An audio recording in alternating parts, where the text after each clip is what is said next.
right, you can take us live. Well, take me live anyway. Everybody, everybody.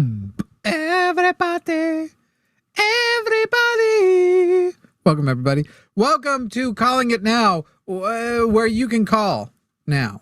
You can call right now, and we can talk, and we can debate. Because here's the thing, guys. I don't believe that MAGA has solutions to actually save America, to actually help America.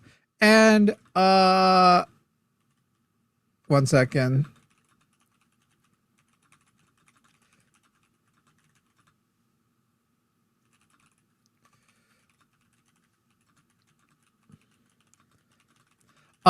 And I don't think they have solutions for the future. And I think that the left is the only option for the future because of all the things going on. So if you think I am wrong, you can call and debate 336-543-2101, 336-543-2101. We are going to be taking debates for a little while today. I'm going to tell you guys this. My head is killing me. I don't feel well today. I'm very stressed because we have the rest of the fundraiser to do this weekend. So what I would really love to see happen is we, as quickly as possible, actually get the donation amount for RFR. 100% of the donations coming in go to Recovering from Religion. Get that donation amount to $60,000. Whenever that happens, I will end the show. I'll end the show early and feel like I can go because I'm only here because of RFR and because I feel sick. So I'm not here because I feel sick. Because I feel sick, I've only shown up because of RFR, because I care about RFR and it's getting that money for RFR. So I don't want to be here because I don't feel very good, but I will stay here and we will we'll do what we can to get that, but we'll also be here debating. Go ahead and double click the screen and hit like. Like the screen. It's very important that you like the stream. Did I say screen? Like the stream. It's important that you like the stream because this will get this into more people's feeds, and the more you participate in a live chat also, the more it tells other people's feeds like, yo, they popping off over there. Excuse me. It is the right thing to do, people. Go ahead and hit that button now, and we'll be coming around the mountain when we come. Also, if you don't see the donate to RFR button, all you have to do is like the stream and then close the stream, go to your little profile in the corner and reopen it from your history or your liked videos, and you'll be able to open it where it actually has that little heart hands icon. That'll get it. So everybody, please go ahead while we wait for Luxander to get here. Let's see how many donations we can get in before Lux even arrives. To summon Luxander, fill us with your donations. Hit that little heart icon that looks like a heart with two hands, and click that. And let's go ahead and get the donations started. I think I even drew a picture of it on my little tablet thing here, but that might have been in another one. And it's waking up. 336-543-2101, 336-543-2101. If you believe and would like to dominate us at debate, we are on the left. We're atheists. We support trans people. All of that jazz, all the stuff that MAGA is in a constant state of meltdown over. 336-543-2101. We are ready to talk to you. We are ready to debate or converse with you, depending on the tone of how you come in. If it's going to be more of a conversation, that's entirely fine. We can have a conversation. And if you would be so kind as to go ahead and help us summon Luxander by flooding with donations. Flood it, flood it, flood it. Flood it with them donos. And we may be able to send $1, $5, $10, help us get to 60,000 before this stream is over. We are less than $4,500 away, $60,000 toward the $100,000 goal that we have by the end of day Saturday to hit. The more you can do, the more we can do, the better it will be. The more we'll be able to help people, because RFR, that is what they do. They help people who are recovering from religion. That's what that whole thing is. If in case you weren't aware what that jazz even is. So yes, please, 336-543-2101. Anybody who wants to donate, and do not forget to flood the donations. If you don't see that donation heart icon that looks like a heart with two hands, do I have that in my? Yeah, it looks like this heart with two hands. Go ahead and click the close the stream and reopen it from your history in the app by clicking your little profile photo down at the bottom right. It should be right there up at the top. I can actually show you. It's pretty easy. We're going to have calls coming in. We're going to debate if people are ready to debate. But yeah, let me turn off the volume so you don't have to see it. So easiest way is to double click the stream that likes the stream. Then you can actually just come. So you can see here, I don't have that icon. I can't hit the button to send a charity donation thing. I don't even think the gold thing doesn't work, right? No, yeah, even that doesn't work. But if I click my little profile photo and then I reopen it from right there, oh, I think I have to have closed it first. Yeah, you got to close the stream first. So close the stream, like fully close it. Don't have it even running in the background kind of thing. Then, still doing it. Okay, there we go. Close it, and then I'm going to click it from my liked videos. I click it from liked, and then just click that one right at the very top, and that pulls it open with this type of chat instead. And you can see that the little heart icon is now there. I'll prove it. I'll donate $5. I've already donated.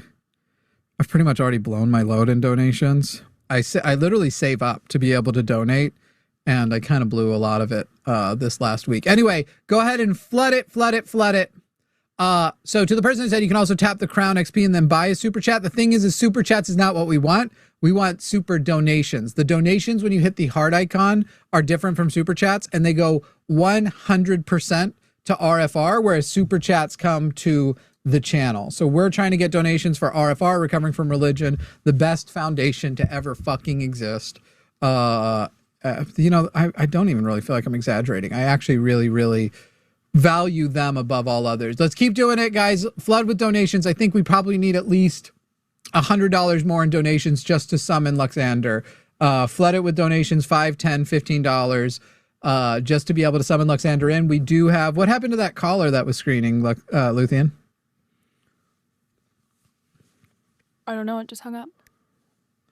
All right, well, callers, stop getting scared. Stop getting scared. You don't need to be scared of us, okay? We're nice, kind of. Wink. You know what I'm saying? Like, wink, kind of, wink. Give us a call, 336-543-2101, 336-543-2101. We want to talk with you. We want to talk to you. We want to chat, have a little chat ski. Yeah, we want to do it up, guys. We want to do it up. 336-543-2101. How are we doing on those donations? Let me scrape and see what we've got so far. We're only $39 in. We definitely need more donations just to get Lux here. And definitely like the stream. You can go and talk shit out on threads and tell people to call in. I think I'm going to do it. Here, y'all can send some suggestions if you want of things I should add to this challenge out on threads. Hey, MAGA. I don't think you can debate me and my trans friend on what's best for the future of America. I think deep down, you know, socialism is better. If I am wrong, call and debate. Let's do this. +1 336 543 2101. And then we put the link to the show itself down in the description. How's everybody doing? Legitimately, if I can prey upon your sympathy for me for a moment, I rarely ask for such things. Usually I'm full of self-deprecation and loathing. I really don't feel well today. So I would really appreciate it if you would let me leave early by getting us to $60,000 quickly. We're at 55,777. And we'll just end the show. Whatever's happening, we'll end the show when we hit 60,000. So right now, as far as summoning Lux goes, we're only at $74 for the summoning. We still need 36 or 26 more dollars to summon. But thank you to everybody sending $5, $1, $5, $5, $15, $20. MAGA, if you would like to debate, and if you're here, let's poll. Let's find out if MAGA's here. Let's actually do this. What's better for America? MAGA, socialism. Thank you to the anonymous donor who just donated $100. We very much appreciate that. And as you've done so, nearly magically, Lux has been summoned. I'm here. Was there a little giveaway? I think Luthien is saying they accidentally already brought you on. Did they prematurely? Yeah. Did you get pre-meet out of here? I was temporarily on screen, and then I was like, wait, I'm not supposed to be here yet, and I went like this. Did I say 36? We still need 36. Somebody's saying 76 was 36 equal 100. I already said. You guys know I do this math on the fly all the time. I'm like, I would call myself pre-migraine and still ready to defeat MAGA in debate. Like easy, guys. Easy mode. I could do it while playing video games at the same time. I'm not going to today because the headache is so much. But I'm ready for it. I'm ready for it. But I would appreciate if y'all just decided to keep flooding with donations. If you wanted to flood with donations and let me go early, goodness sakes, would I appreciate that. Do like the stream, click like on the stream so that we can, get out of here at a reasonable time. So we can get people in here to actually call and debate, get into more people's feeds. That will help us tremendously. Hit that like, participate in the chat. All of those things go to making a better show. If you don't see the donate button, which looks like a heart with two hands, this is the button that you need to hit for 100% of your donation to go to RFR. Simply close the stream and reopen it from your history on your little profile or from your liked videos if you hit like, which you should have hit like anyway. Hitting like helps us tremendously. It helps us get into more people's feeds. It's easy, it's free, and it's especially if you can't donate, then that's like the number one thing that you can do is hit like and then click the share button, and then when that comes up, there's like the button that says copy. And as far as YouTube is concerned, that counts. I would love it if you copied the link and put it on your social media, but you don't even have to. Yeah.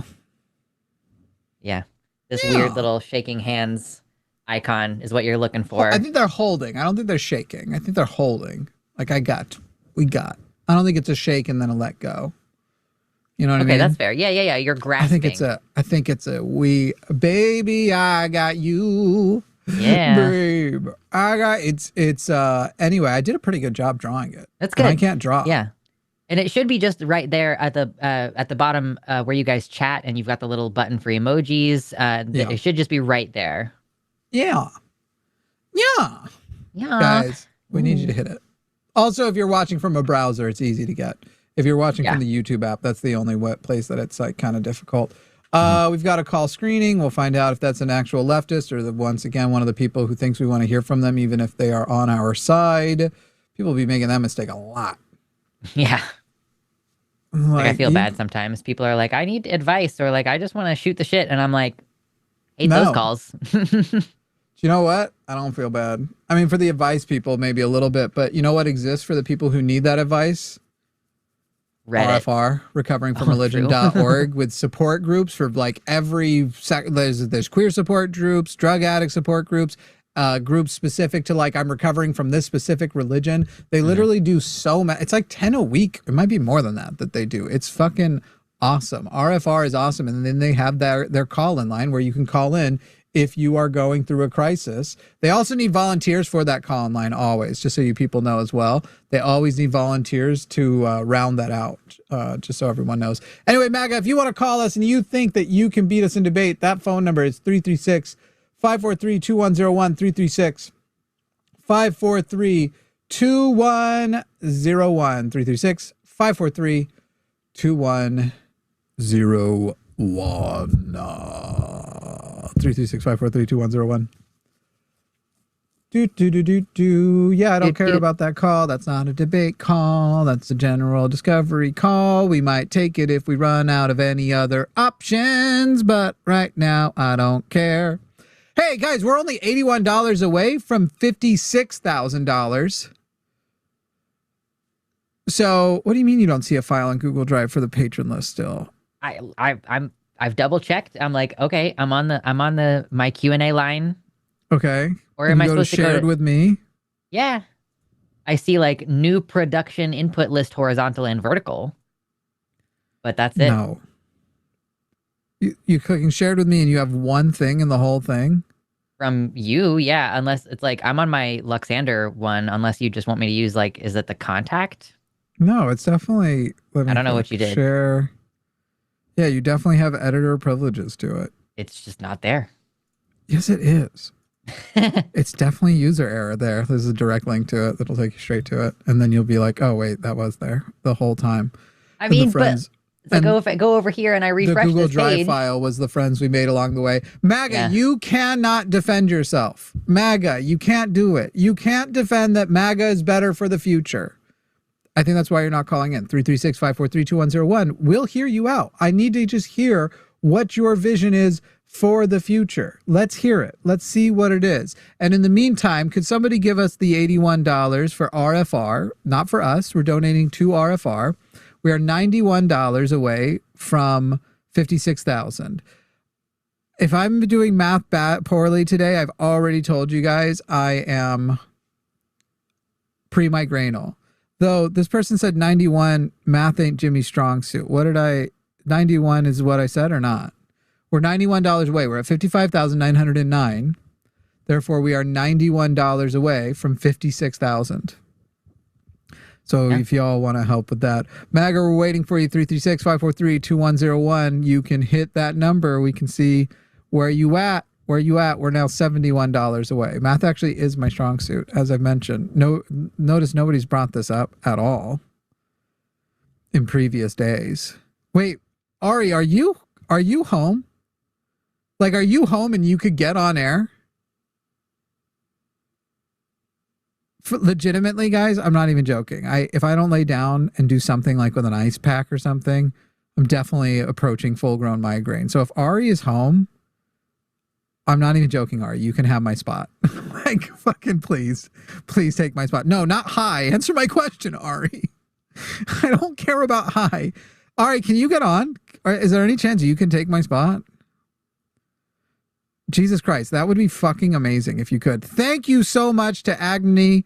Sorry if I keep pronouncing. By the way, Ag, do send me that email, Jimmy at Q&A line, so I can personally thank you for all the things that you have been donating. Also, if you want to have an ongoing relationship with RFR, I can set that up.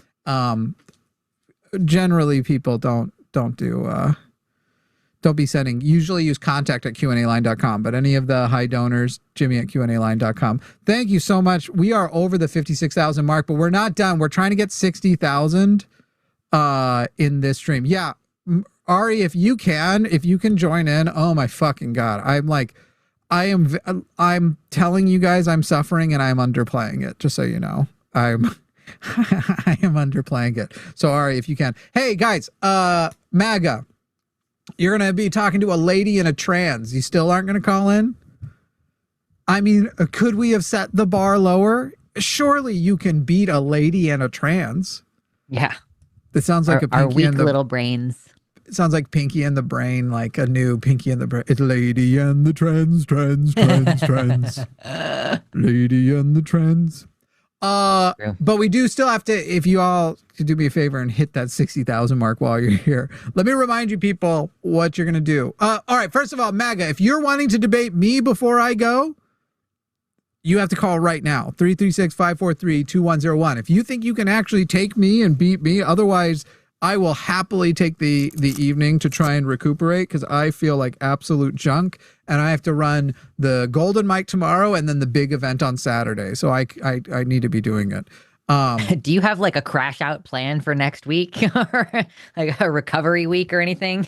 No, next week I'm literally moving my partner. Oh, okay. Well, you did that to yourself. So next week's going to be worse. And then I have to go get genetic testing at some point soon too. And apparently I'm going to have to leave the city to do that. Okay. It's fucking insane. It should be the most recent. If you just scroll up, Ari, to the most recent Zoom, that one will work. We're pretty much always using that same Zoom link. Mm-hmm. If Luthien's producing. Also, Luthien's gonna have to go early. Well, like 7:30 instead of 8. Around 7:30, between 7:30 7:45. So either end by then. Oh God, I think I almost just threw up. Either be done by then, or just remote in and keep going. Okay, hey, I'm just gonna call it hard stop at 7:30. Everybody, could you go ahead and see me off, flood with donations, get us as close to 60,000 as possible. If you scroll up, as possible, but also send me off. We've raised 327 so far. Find that donate button. All you have to do, if you can't find it already, it's that little heart icon with 2 hands to donate to Recovering from Religion, is like the stream and then close the stream and then hit your little icon in the bottom right. That's your picture. And then you'll see the playlist. Then there's the liked videos. Go ahead and click that and click this, and it'll pull up where the chat is under instead of overlaid, and that heart icon is there. So you can just hit it and you can click donate now. Go ahead and see me off. Let me get out of here. Let me get out of here. Does anybody want to put us to 57,000? Thank you, EB, for we love $1, we love 5, we love 10, whatever y'all can send. We love it. See me off. MAGA, if you're going to call in and debate the lady and the trans. It also reminds me of that Lady and the Tramp is a movie, right? Yeah, someone was like, the Disney reference was right there. Lady and the Trans, but the lady. There's an implication and the there. Trans. Pinky and the Brain are just like, they're a fun little duo. Lady and the Tramp implies like, I'm gonna romantically slurp spaghetti with Ari, which is not the impression that I'm trying to give. For my very first time meeting and speaking to Ari. Yeah. Oh, you two haven't worked together before? No, we've never done a show together. Have you like talked behind the scenes at all No. yet? I mean, we're like in the same Discords, but I don't think we've ever really exchanged comments. Have you watched a show with Ari yet? I don't watch any of this stuff in my free time. Y'all show up in the chat sometimes and I'm like, what the fuck is wrong with you? I don't know. I'm just supportive, you know? I just like my friends to do well. That's why I created a whole corporation to employ them. That's true. Yeah, it's working well in that way. Y'all, while Ari gets connected, please send those donates. 1, 5, 10, 15, 20, $100. MAGA, if you want to call in and debate, that phone number 336-543-2101, 336-543-2101. I guess I'll take the call with River before I go. Mm-hmm. You're the AI guy. Kind of. I mean, I don't literally know everything. Hi, River. You're on the line with Jimmy and Luxander. How are you, River? I'm doing wonderfully. Excellent. Ari, hang on, Luthien, I think you're going to have to send a different link to Ari because somehow that most recent one isn't working, and she's saying she's in a waiting room, and that shouldn't be, there shouldn't be a waiting room. It happens sometimes to my hosts. I'm like, just close it and open it back up again, and it usually fixes itself. Just redo it. Okay, what's your question, River? And make sure that you start it with everybody. Please donate right now to Recovering from Religion so Jimmy can take a migraine nap. Sure. Everybody, please donate right now so Jimmy can take a migraine nap. Cool. Go for it. There you go. Yeah. So I was just wondering, because I've heard you talk a lot about the future of AI and how it's going to affect us under capitalism. And I was wondering if you think that if we were to move to socialism within a year, and I know that's unrealistic, do you think that AI development would still keep moving at the pace it is? Or do you think the unsustainability of it would cause it to slow down dramatically? Nothing to do with sustainability. I think the lack of a capital incentive would change not just the pace, but also the focus. The focus right now is very capitalism driven. They are trying to roll out more commercial tools and month to month. Ibuprofen doesn't help migraines, guys. And month to month subscription tools because they're trying to make more money off of it instead of trying to develop AI tools that are for like curing cancer. You have some foundations doing it, having tremendous success. Now, if you just imagine if they had the resources and funding that they needed, what they would actually do when they're putting all that together with so little. But no, of course the pace would change because right now they are driven by getting richer. And you and I aren't getting access to the good tools that they are. The rich people are getting the best, quote unquote, best AI tools that there are and access and maximum utilization of them. You and I aren't. So any AI that would follow after, the people would insist that it be something that is beneficial to the masses or to the oppressed. And in this scenario, in a socialist world, oppression wouldn't usually come from other people. Oppression would come from, cancer is very oppressive. I see. Man, I wrote all these numbers and stuff down. But I guess if that's your stance, I don't really have a lot to say about it. I'm sorry. Cool. Sounds all good. right. You guys Thanks. have a good one. I love your show. Keep up the good work. Thank you. Thanks, River. As I go here, guys, all right, I'm leaving in just a minute. If you will flood right now, everybody watching who has an extra $5, flood right now. I'm going to set a dollar amount. I'm going to suffer until you let me leave, okay? So I'm going to say until I am going to just sit here and suffer and not let Ari take the show over until we're at $56,500, which we are currently $368 away from. I want to go. The number one thing that is going to help me right now is just an ice pack on the head and a dark room. And I can probably, the migraine is not far enough in. By the way, if you've never tried ice for migraines, you are legitimately, you are denying yourself something, because migraines are so intense and severe. It seems impossible that ice would help them. And it literally is like the number one thing. It takes the edge off of all of them. It's fucking, even if it's bad, it takes the edge off of most of them. And then if you catch it in the early phases, you can reduce your migraine time to like 10 to 15 minutes instead of the rest of the day. Legitimately, guys, if you get migraines, not bad headaches, migraines are a specific thing, and it has to do with nerves that are not tightening the way they're supposed to tighten. That's part of why ice works for it. I put it right here where it just slightly comes over and almost makes contact with the top of my eyes. Legitimately, it is an amazing tool. MAGA, you're supposed to be debating us. Call in. Tell us that MAGA is better. MAGA does not have solutions for the future. I'm telling you right now, they don't. They do not have solutions for the future. MAGA, and I think they know this at this point, MAGA cannot beat socialism and leftism. At this point, even liberals, if you are a liberal who doesn't want socialism, you should call in and defend that liberalism has a solution for mass unemployment caused by AI. Please, people, let me leave. Let me get out of here. We are still $303 away from me getting out of here, because we're at $56,197. So please let me get out of here by getting us that other $303. Get us to $56,500. As soon as we hit that mark, I'm gone. Ari takes over. You've got Lady and the Trans for the rest of the show to debate, to fight. You can have people call in because they think feminism's bad for America. Trans is bad for America. In fact, I'm going to change the thing up here.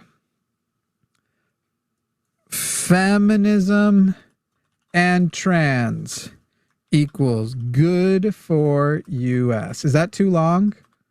It probably is. I don't think so. It'll show up on most formats. No, look at that. Too long for that. I thought you were changing the title of the stream. And I did a That's plus. Too much. Feminism plus trans, Equals. comma, good for U.S. Let's try that. Hey. But the phone number is still getting killed. Yeah. Take the periods out of US. Okay, no, we're just going to do equals good. Jimmy, do you know that they sell like a gel cap that you can put in the refrigerator or the freezer, and it slides over your whole head? Yeah. I overheat. I overheat, so I got one of those, and it's got like a neck wrap thing too. So I'm totally heat intolerant. Like, it makes me so sick as soon as the temperature breaks into the 80s. I have a vest that is lined with ice. I really kind of think that if I go hiking, I need an ice vest. I haven't gotten that far as just like work from home situation, but it'll be like in the 60s outside, and then it's like 77 degrees in my house, and I'm like, I'm gonna fucking die.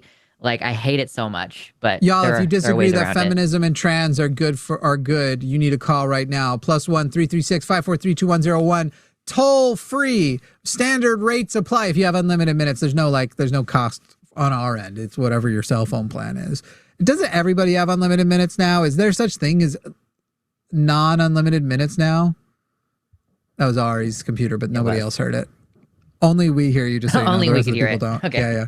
MAGA 336-543-2101, and to the audience right now, please flood with donations. We are getting ever closer, but we have not yet gotten there. We are not at 56,500. We are $220 away. I thought it was 320. We're actually closer. 220. The last number 101 is cut off.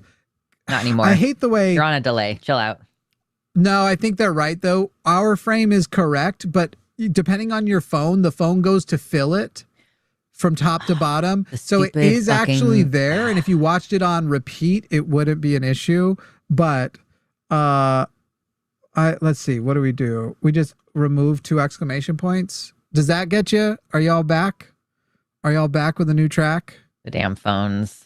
You don't think that somebody said they bet that Donald Trump, the Trump thing doesn't have unlimited minutes? I don't know. I don't know if it does or not. The scam phone thing that's just going on right now. Phones. Yeah, I only just heard about it yesterday. T-phones are shipping. Yeah. Yeah, you want to get your guys hate trans people, but you want your phones on T. Yeah, I need $220 so I can leave.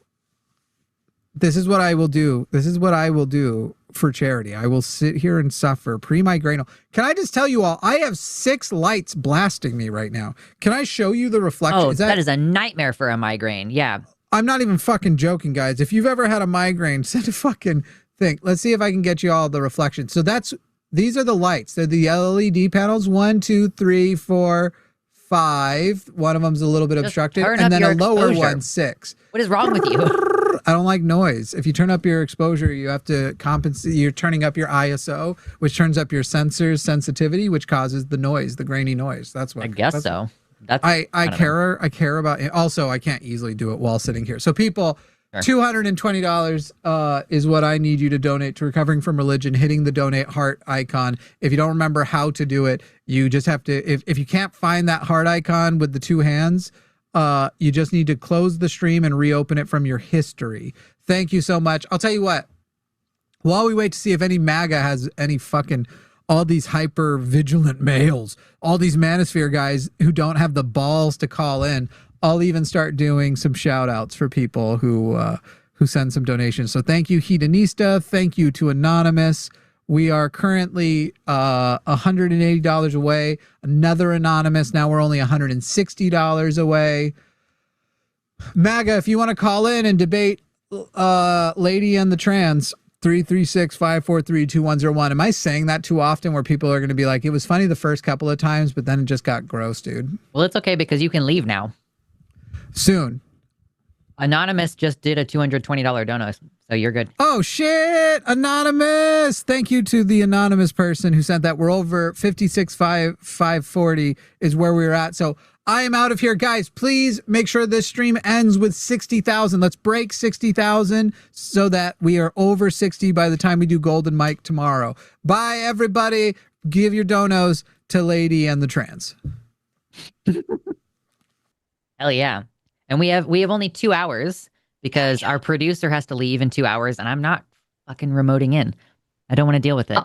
I don't blame you. I will say that knowing all of the lights that he has now makes so much more sense for why he looks wider than me on screen. That's true. Yeah. Because I only have 2. Yeah, I ended up streamlining this down to 1 key light that is just here. Because I have developed a migraine midstream from I had 2 big box photography lights and I was like looking at a white screen, like reading something. And I legitimately developed a migraine in the middle of a stream one time. No. And I was like, okay, I have to leave now. Like, and I get aura. So I at least have like a little bit of warning. Yeah, that was crazy. That I was like, wow, that's completely unacceptable. So no. Yeah. And as someone that gets chronic migraines, I understand medication. That's the only medication and it's your whole have. Day. Like it's your whole day just gone. Like I'm like, okay, I'm gonna take some Tylenol and I'm gonna go take a nap and I'll feel better, but still stupid in 4 hours. Well, for me though, it's not just the first day. It's more than one day. Like because I get because it's called postrone afterwards. I believe I might be saying it wrong, and I get that, and it'll hit me for the next 2 or 3 days. Yikes. It's really bad. Yeah, I've never actually gotten diagnosed. I'm just not stupid and I can read and I know what an aura looks like. So I only get them like once a year though, thankfully, when I'm usually like stressed Oof. and dehydrated and there's bright lights. But yeah, I can't imagine getting them more frequently. That would be a huge bummer. It's like cluster headache is the only thing I can imagine that would be worse than getting a migraine on a regular basis. Yeah, no, I don't know what's worse or better than a migraine. I just know that I hate it when I get them. Yeah, it's a bummer. I've fought through lives before not realizing that I had one or that it was coming up on him like at that time. And I've Yeah. been like, oh yeah, I'm ending this with a migraine. So y'all have whatever day better than mine. Yeah, I'm gonna go take a nap now. That basically is the thing. But it's so good to meet you. It's good to finally talk to you, Yay! Ari. We're Well, gonna bring this show in. technically you've already met me, but it's the first show and it's been months. So there's that part too. Oh yeah, did we do a work meeting or something together? I'm like, I feel like I've never directly spoken to you, but I'm also real bad with the memory stuff. It was when Jimmy was like, let's make sure Ari's not crazy or an astrology person. Okay. Always cool. Yeah, it was that Um, meeting. So, Nice. Well, cool. So yeah, don't forget everybody, we're not taking super chats today. We're directing all of your super chat energy toward the RFR fundraiser. If y'all don't know RFR, Recovering from Religion, they help people with their deconstruction process. And while we talk more about politics stuff here on the Calling It Now show, you know that the line more broadly is a secular humanist organization. We care very much about reducing religious harm. And one of the ways that religion does harm is by personally traumatizing people and, making it hard for them to get a job, or they lose their social support network because their family kicks them out of the family. And there are pastors in this country who are still preaching from the pulpit, and they're atheists. But they would lose their livelihood, they would lose their family, they would lose their social status, oh, and those people need support transitioning out of that. So Recovering from Religion helps with all those things. They have a support network hotline, and they can help recommend therapists to people, and they just do lots of good work. So that's why we're supporting RFR. It's one of our big fundraisers that we do every year. We'll do Secular Student Alliance later this year. oh, that's cool. Yeah. Usually in like September, we do an SSA fundraiser. So it's always good. For It's all like of the y'all who, anti-TPUSA. oh, well, I mean, that's good. Also, for those that don't realize, I am still new, so I'm learning things on the fly. Mhm. Yay. Yeah, you just got to pick things up as you go. It's a terrifying time to be alive. Especially because I feel like Jimmy is not Yeah. a very good teacher for me. So sometimes he's like clicking through stuff, and he's like, and then you do this and this and this, and I'm like grasping my desk, like, am I supposed to remember any of this later? Like, No. Duh. yeah, Yes. like I'm gonna I have to mean, ask follow-up yes. questions. You're supposed to remember everything. That's definitely it. Exactly. Yeah. Like my particular brand of ADHD is like, I really need you to hold my hand. Just to hold my hand. Just like the green holding hands button that you can click to donate to RFR. Hold our hands through this situation and get We us. got this, guys. Yeah, we're trying to get to $60,000 by the end of this stream. But did y'all know that we're trying to get to like $100,000 overall by the end of our big thing on Saturday? You're scheduled for the big thing on Saturday. What time are you going to be on? I'm not, because we have it's our weekend of my stepdaughter, so I'm like, Mhm. it's very hard for me to schedule around that, and Jimmy was understanding, so I appreciate that. Parenting is extremely difficult. Yeah, it's hard to So yeah, schedule around is I think the biggest thing. It's like, big time. yeah, They need your attention, and you got to like feed them and stuff, and like drive them to their uh, soccer games or whatever. It's a whole thing. food, that pesky food. I know. They just want to keep growing, and you're like, stop though. Stop doing Like, but that. you can stay that way. Yeah. Yeah, she does tennis though, so that's cool. That's You a said good, yeah. soccer. I just had to point that out. Like, it's actually tennis. She's Cardio. good. I do think it's funny that I identified accurately that you're like a stepmom to a kid who does a sport and therefore Yes. has like extracurriculars. It's not like one of those Yep. loser kids who just like goes to theater after school. You've got one of those kids Oh. that's like, I'm sporty spice or whatever. I was a I nerd who mean, did theater, by the way. That was a self I call did out. I did theater and I did speech and debate. So Nice.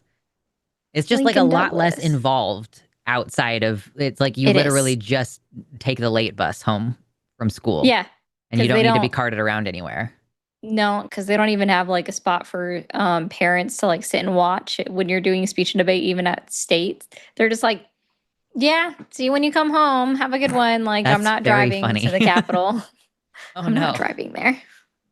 Like, But we are still okay. taking calls, you guys. We're just kind of shooting the shit here, soliciting donations, but we are supposed to be taking calls. And MAGA, they're not showing up today. Let me tell you, the lines are They're completely, not. it's like you can see the tumbleweeds blowing through the lines today. So don't forget, sorry, I burped. 336-543-2101 is the phone number. And y'all, if you don't have anything that you need to call about, or if you want to support the show otherwise, if y'all hit the like button, which I need to update this because I'm only seeing like 100 likes, and I know that y'all are showing up more than that. Okay, there's 350 likes on the video right now. There's almost 800 people watching though. And if even 100 of you all right now in this moment all double tap your screen and hit the like button, it's going to immediately boost the show to more people and get us in the algorithm so that we can get some good calls. Because otherwise, we're just going to be talking to you about RFR for literally the next 2 hours, which would Yeah. be so fun. But we're doing that Saturday. We don't have to do a rendition of it today. We want to get some arguments going. What are some topics you want to talk about today, Ari? Who are you trying to argue with? Oh gosh. Well, I don't know about topics to talk about exactly. I know that the Louisiana Senate advanced their redistrict map today. For those that don't know, and it's going up to their house for a vote on Tuesday. So that's great. Not anywhere on mainstream media, by the way, because I've been looking for it and it's not published out there. So if I'm the one breaking the news to you, there's the news. It's passed one chamber of the Louisiana state legislature and it's moving to the next one on Tuesday. And so there's a random little tidbit. I mean, and that's the one where they paused an ongoing election, right? Like they canceled an ongoing primary election to redistrict the maps in the middle of an election. MAGA, tell me how your party is pro-democracy in light of this situation where multiple states are redistricting right before or literally in the middle of an ongoing election in order to steal more seats. Like why are y'all having to redistrict in a way that basically completely cancels out the progressive or black vote or whatever in all these different states? Like tell me more about how you want to play fair and how the Democrats are cheaters, because it seems like only one group is doing cheating right now. Yeah, it's also reported that they had already received about 40,000 mail-in ballots prior to them canceling the election for the primary. So that's a lot. Like, are they going to resend them out and then you have to re-vote in a different district? yes. If y'all are complaining about duplicate votes, how the fuck does this resolve that problem? So here's the other thing. Oh, that's funny. I'm live on TikTok too, and one of the gifts just went over your face, and that was pretty funny. Nice. So they're estimating that it's going to cost 99 cents a person in order to mail out new ballots. Cool. So I don't remember the full price of that. However many people are eligible to vote in Louisiana or registered. I mean, it sounds like it's at least $40,000 because they've received 40,000 mail-in ballots already. So that's at least that much money. Your tax dollars that are being spent on a rigged election, y'all. Yeah. Seriously. It's the redistricting is annoying. I said this earlier today. I'm marginally okay with the fact that California redistrict, at least they give it to their people to vote, and I'm okay that Virginia did it. Only because the Republicans did it first, and then that's the only part that makes it semi-decent. Yeah.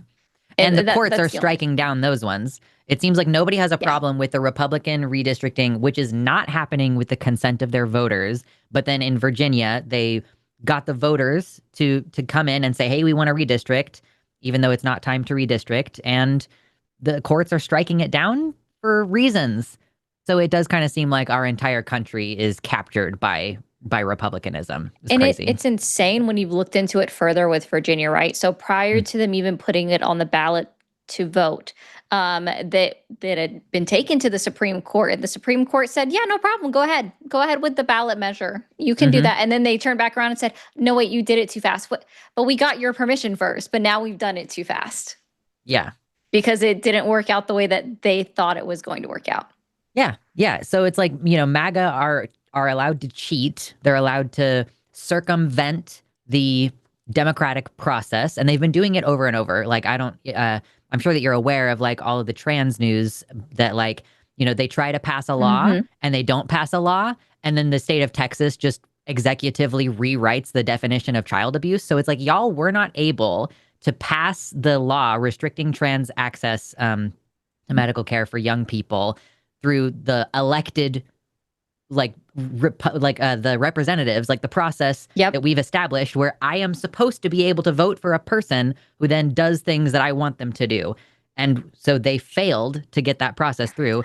And then they just use executive powers to undermine your vote every fucking time. Yeah.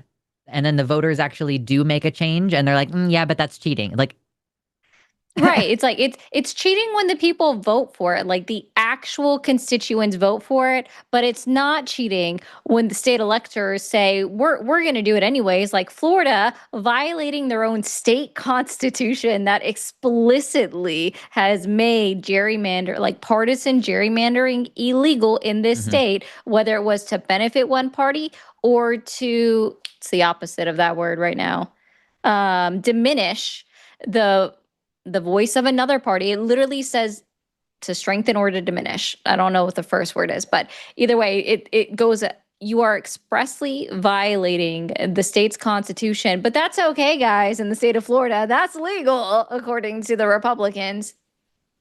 Yeah. I honestly didn't really expect this, which is crazy. It's like, I knew people were saying for years, we're not going to have a free and fair election in the midterms. And I was like, yeah, I agree that I suspect that they're going to try to do fuckery. But then you actually see how the fuckery plays out. And you're like, wait. Also, I realized I'm cussing a lot and you're on TikTok. Sorry.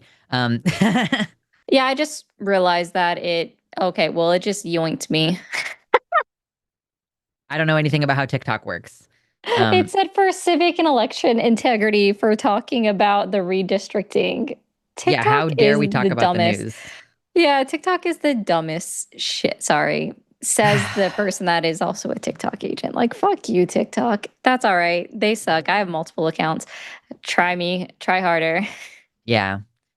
But yeah, it's been frustrating watching like the attempted just like destruction of democracy, basically.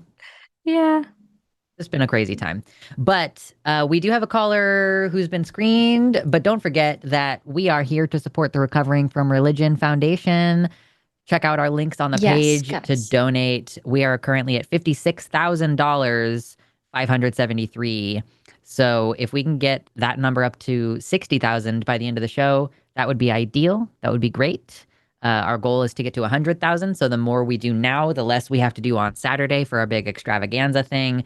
I will be on at, I believe, 1 p.m. Central for 1 hour on the RFR stream this weekend, along with Justin Deconstruction Zone and Sarah Leaving Faith. So that's going to be, I'm going to be third wheeling that situation. Yeah.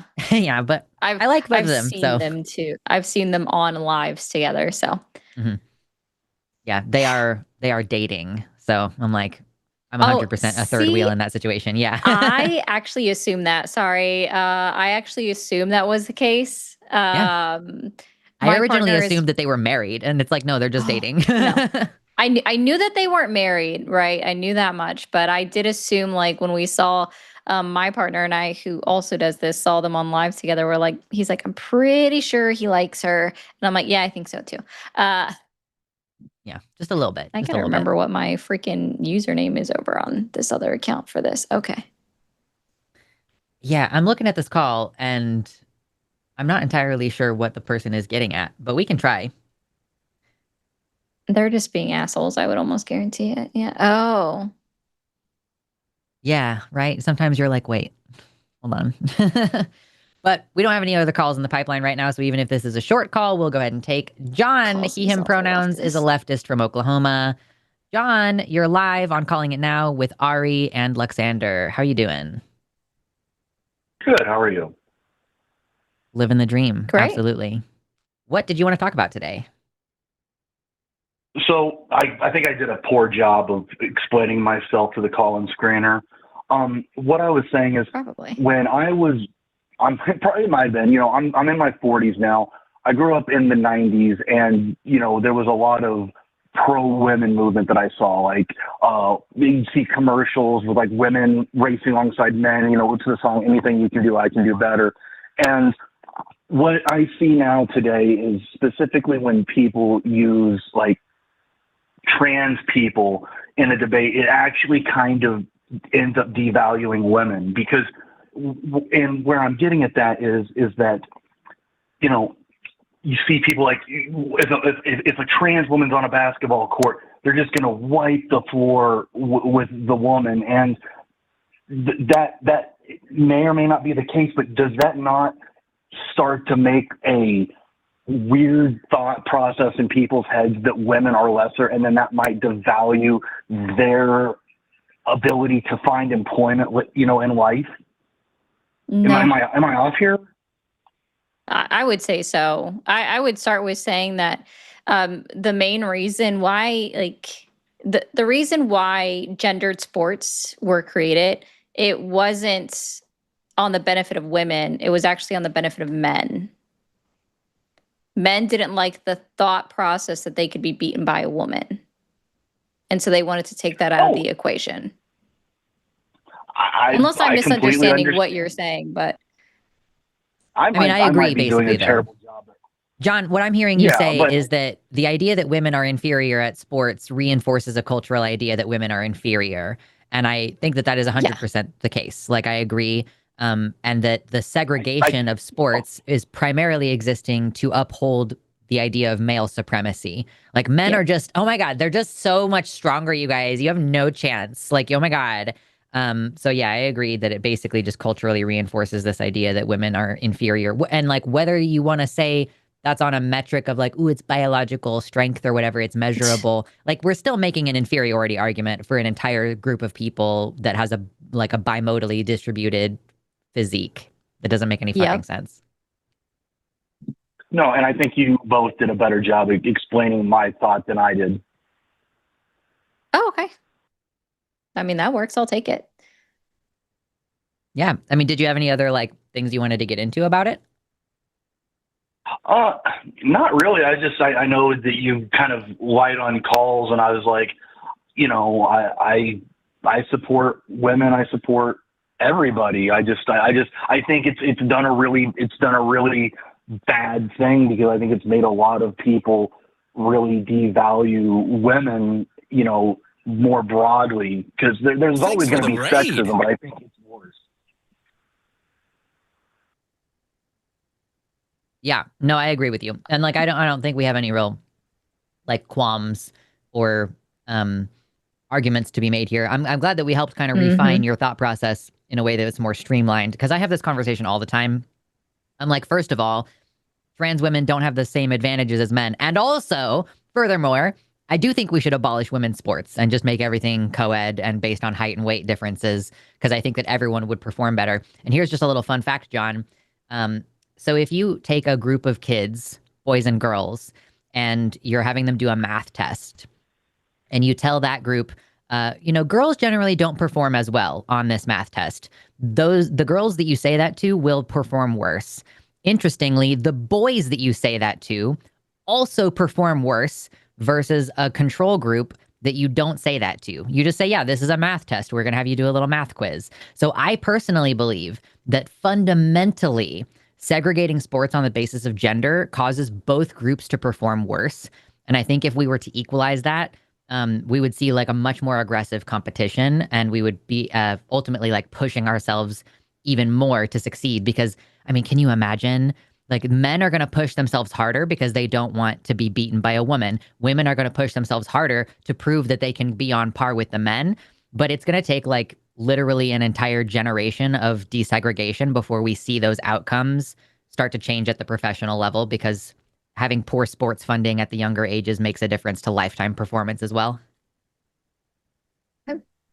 Yeah. And I think I've heard it on one of these shows in the past. Sports is basically all about, celebrating the abnormalities. I'm 5'9". I'd never play against Shaquille O'Neal. Yeah, like why do we celebrate Michael Phelps and his freakish lactic acid problem? But we're like mad at trans women? That's crazy. Oh, that's a good point. Well, I will drop. Maybe you get a better caller. Hopefully, I heard when you guys were bringing me in, you're like, oh, this might be a prick. I hope I wasn't. So. No, you're good. No. We appreciate your call, John. We appreciate you. Okay. Yeah. So have a good rest of your day, man. We'll talk to you later. You as well. Thank you. Bye. Those are pleasant, but ultimately, Yes. I can't post that as a clip. So. No. Listen, we're here. We're taking calls. We've got about an hour and a half left before our hard stop. We're taking donations for the Recovering from Religion Foundation. $56,578 is what we're at currently. We would love to get to 60,000 by the end of this. At least help us get to 57,000, right? Like that's our next little marker. Please don't shame me in front of Jimmy that y'all donated like don't do that. Yeah, that y'all donated like $700+ before I even really got here. Don't shame me like this, okay? We need the donations, help the good cause, and I swear we'll stop talking about it after Saturday. You just got to help us get to there, and then we'll shut up about it until we have SSA fundraiser later this year, and that'll be a totally different but equally worthy cause to donate to. And by the way, all of us are taking like a slight pay cut. Every time we do this, like we're doing donations instead of super chats. Like Ari and I are taking a pay cut today in order to support RFR. So if you want to help us with our sympathy not making money, give it to RFR. And then we'll feel like we donated to RFR, even though I don't have money to do that. Yeah, see, that works too. Like, and that's why, like, and John, you're fine. He said, sorry, you won't get a clip from my call. You're okay. That's not how he meant it. No, we sorry. just keep I'm trying to friendly incentivize short. I'm trying to incentivize more people to call. So I'm sorry, I'm not talking shit about you. Yeah. But donate to RFR in my name because I can't donate. I just spent $5,000 in taxes and then another $1,000 on getting my brakes fixed in my car. Yeah, so any help that you can give to the network in general, that would be useful. Speaking of, I don't think that my CPA ever sent me my bill for what I owe them.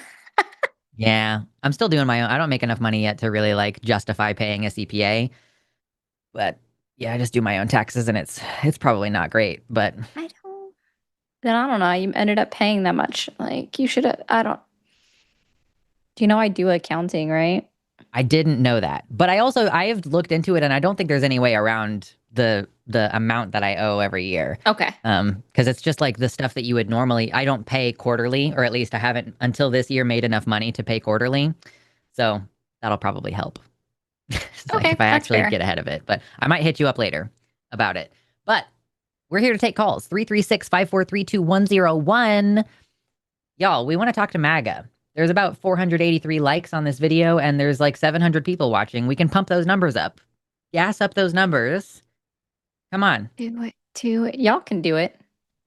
We're trying to get more people in here. Otherwise, we're just going to talk your ears off about RFR the whole time. And I know that what you're here for is the juice. You're here for the spice.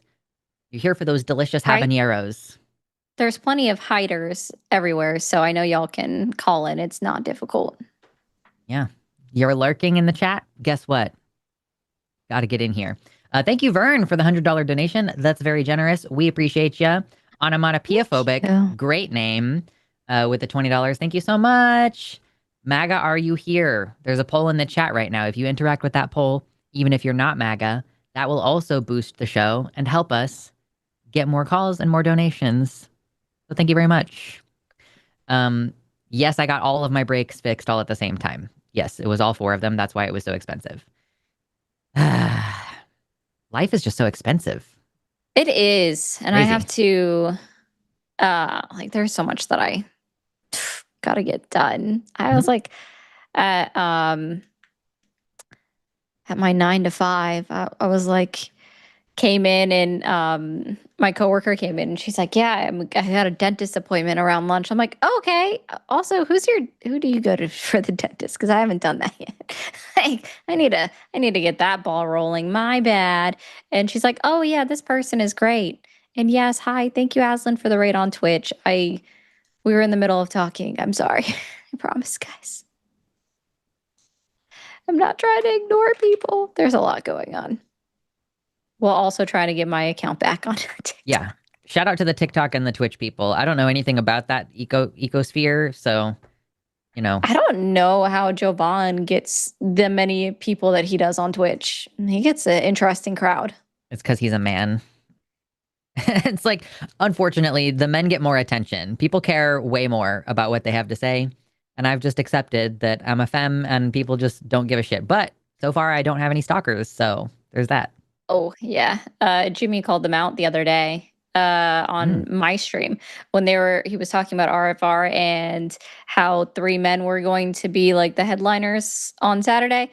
And people were putting in the comments, like saying that with Ari on here, like saying like she's not good enough to her face. And he's like, y'all don't watch the women, so I don't want to hear that. Yeah. Like this is us responding to your market, like the market research that we've done on you people. That's a read. That's called a read. And you just don't like being seen. Yep. He's like, support the women more. That's all. Like every single time someone's like, my favorite host is such and such, it's always a man. They're never like, my favorite host is Josie Caballero. I'm like, okay, I see what you're doing. I see what's happening. We're still taking calls, you guys. 336-543-2101. We are here to debate MAGA. That's what we're here for. It's not happening so far today. Nope. Are they scared? Have you noticed? They're always like a difference? Like I feel like over the last few months, it's really trickled down a little bit. Like it's just not as much. They either are. So I either get literally the worst of the worst, or I get just trolls. I feel like it's nobody that's normal anymore. Yeah, it's only the dedicated, like, repeat callers. Oh, and for those that are wondering, that have never seen me on here with Lux, this is Luxander. They are one of the amazing hosts on Jimmy Stone The Line and on The Line. If you guys want to follow, do you have a TikTok account? I do, but I don't ever post there. That's all right. But I'm on YouTube at Luxander Moss, if you want to find me on YouTube. There you go. Yeah. That's right. Palpable, you spelt Luxander correct as well. Normally, Jimmy has like the little arrows going towards each one, but yeah, he's just decided to eliminate that. He's like, I was like, so we're not doing host names anymore, and he's like, nobody cares, and I was like, okay, fair enough. I mean, sometimes it's important. I will say if a mutual slides in, I know they're going to be jealous that I'm now on air with you. Actually, need a message. I gotta remind myself to send Jimmy a message. I love that artwork behind you. It is the moon phases with flowers. Yeah, so it's with flowers. So it's actually, that might have just made me too bright. So it's with flowers, and then because they're not cocoons when it's moths, but whatever their little middle phases. Oh wait, no, I thought it was cocoon when it's a moth, cocoons? and it's chrysalis when it's a butterfly. Okay. That's what it is. Okay. So then I'm the opposite. So it's flowers with the cocoons for moths, because there's moths in the corner, but nobody can see the corners. I love that. Yeah. Yeah. I've got like I've got some of those banners that have, it's kind of like this long skinny one over here, but they're just like moths all over it. They're not back here because they're bright orange and it kind of fucks things up. Yeah. Yeah. That one's just moon and stars and stuff. But we gotta, I just realized also, I kind of completely forgot that this has moon phases on it as well. Like all of my little shelves back here have moon phases. Look, we match. Unintentionally, because I was like, oh yeah, what can I put behind me that doesn't make me look, I don't know, strange. Oh, I need to go back and modify that. Oh well. I don't use my my backup account on TikTok enough. So I'm like, I kept forgetting that I have like 3 mods. And I'm like, oh yeah, there's so many more of you normally. Yeah. Y'all, we're still taking calls. And there's nobody in the lines. Thank you for pumping up those numbers. I now see there's 538 likes on the video. We could still get like 200 more likes on the video. And if you listen, if y'all click the share button and then there's a little dialogue that pops up and then you click copy the link, that's all you need to do as far as YouTube is concerned for like helping boost the stream in the algorithm. I would love it if you did copy paste that link onto your social media, but you don't even have to. And it's quick, it's easy, it's free. It's like almost as quick, easy, and free as liking the video. So we're trying to get some calls in. Otherwise, I'm just going to spend the entire stream telling you how great recovering from religion is and how you should donate to them and their worthy cause. Help us get to, we're currently at $56,718. So let's get another $282 to get to $57,000, at least before we end the stream, you know? Oh, Jovan is live right now, so that's further proof that men get more views. So true, Luthien. So true. I can't believe he cops the transatlantic audience on Thursdays. That's crazy. How dare. Yeah, but he's going. Okay, did you see? Are you familiar with who he's going live with? I don't know who he's going live with today. Who is it today? So I guess her name is Naimi, and I've seen her. So she's been on Jubilee, and that's where I've heard her before. Okay. So she's pretty cool. I literally, like, when I went back and I saw the picture on his scheduled stream, I was like, oh, wait, it's like, I know who that. So I went back to his Discord. I'm like, not me fangirling out a little bit, knowing who just entered the Discord. Yeah, I saw we got a new person in the Jovan Discord. That's so cool. I love that we're just like collecting more and more people in our like network of associates. So yeah, it's cool seeing somebody no, don't shout out his cool guest. Everyone will leave. Oh my God, I'm so sorry. No, it's nobody important. I don't know what you guys are talking about. Doesn't We're matter. Cooler. Jubilee sucks, and everybody who's been on it sucks. Honestly, Jubilee is kind of shit. Like they purposely put up people that are fucking fascists and basically Nazis. So I don't like. And they're like, that's a fun show to have. That's a good show. Yep. Let's put one progressive person and then pay 20 Nazis to surround them. And that sounds like a profitable business model. Like my favorite shows were the ones with Mehdi Hassan. Because he's fucking brilliant. And then Sam Cedar. He did okay. Honestly, Sam could have been better, but. Yeah, Sam is on the Majority Report, right? Yep. Nice. Yeah, I mean, I love it when leftists get exposed to a bigger audience of people, but I would never go on Jubilee. It's like, do you want to get a bunch of stalkers? Do you want to get death threats? Because it feels like going on Jubilee is the way to do that. I also feel like that's the case. So that's why y'all should stay here, because while I like her, yeah, we're better. What's up? We're just waiting for MAGA to grow balls and talk to. See, actually, hold on. There is one person on my comment section who, in every single comment, it doesn't matter what my video is about, they just bring up trans people. And I'm like, you're obsessed. At this point, you're obsessed. I don't They have like trans derangement syndrome. Yeah. That's a good point. And it's like, that's all you comment on each video that 9 times out of 10 has, well, I can't even see 9 times out of 10. It's probably 49 out of 50 has 0 to do with transgender. Because I'll be honest, guys, that's not my strong suit. I come in here and I listen. Lux's pronouns are they, them, mostly. They will also go by it. That makes me uncomfortable saying That's that, so I don't ever say it. I remember I watch, so I learn. It's just it's a matter of exposure, I think, that gets people more comfortable with it. I'm backing off of it a little bit because its pronouns are fundamentally confrontational, I think, but that's why I liked them. Okay. But I'm like trying to be a little bit more professional, and so it just feels like I shouldn't be confrontational with my pronouns. But it's fine. No, I get it. I mean, you do whatever you need to, in my opinion, but it's discomforting, and I know that. And like that was part of the purpose of it, was like I'm reclaiming a slur basically, but I understand people's discomfort with it. So I've never been like, you're not allowed to use they them pronouns. How dare you misgender me? No, you've always been fine with they them. I have been here before. I've listened in before when when you said it and then they started saying that, and the way that they were doing with their tone, you're like, never mind, you can't say that anymore. You could just call me Your Lux. privilege has been revoked. Yeah. Yeah, I remember that, and I feel that one because I have heard people on these apps use it to be derogatory, and it's like, can you just like that? That's when you cross the line. I know we gave you semi permission, but then you've crossed the line.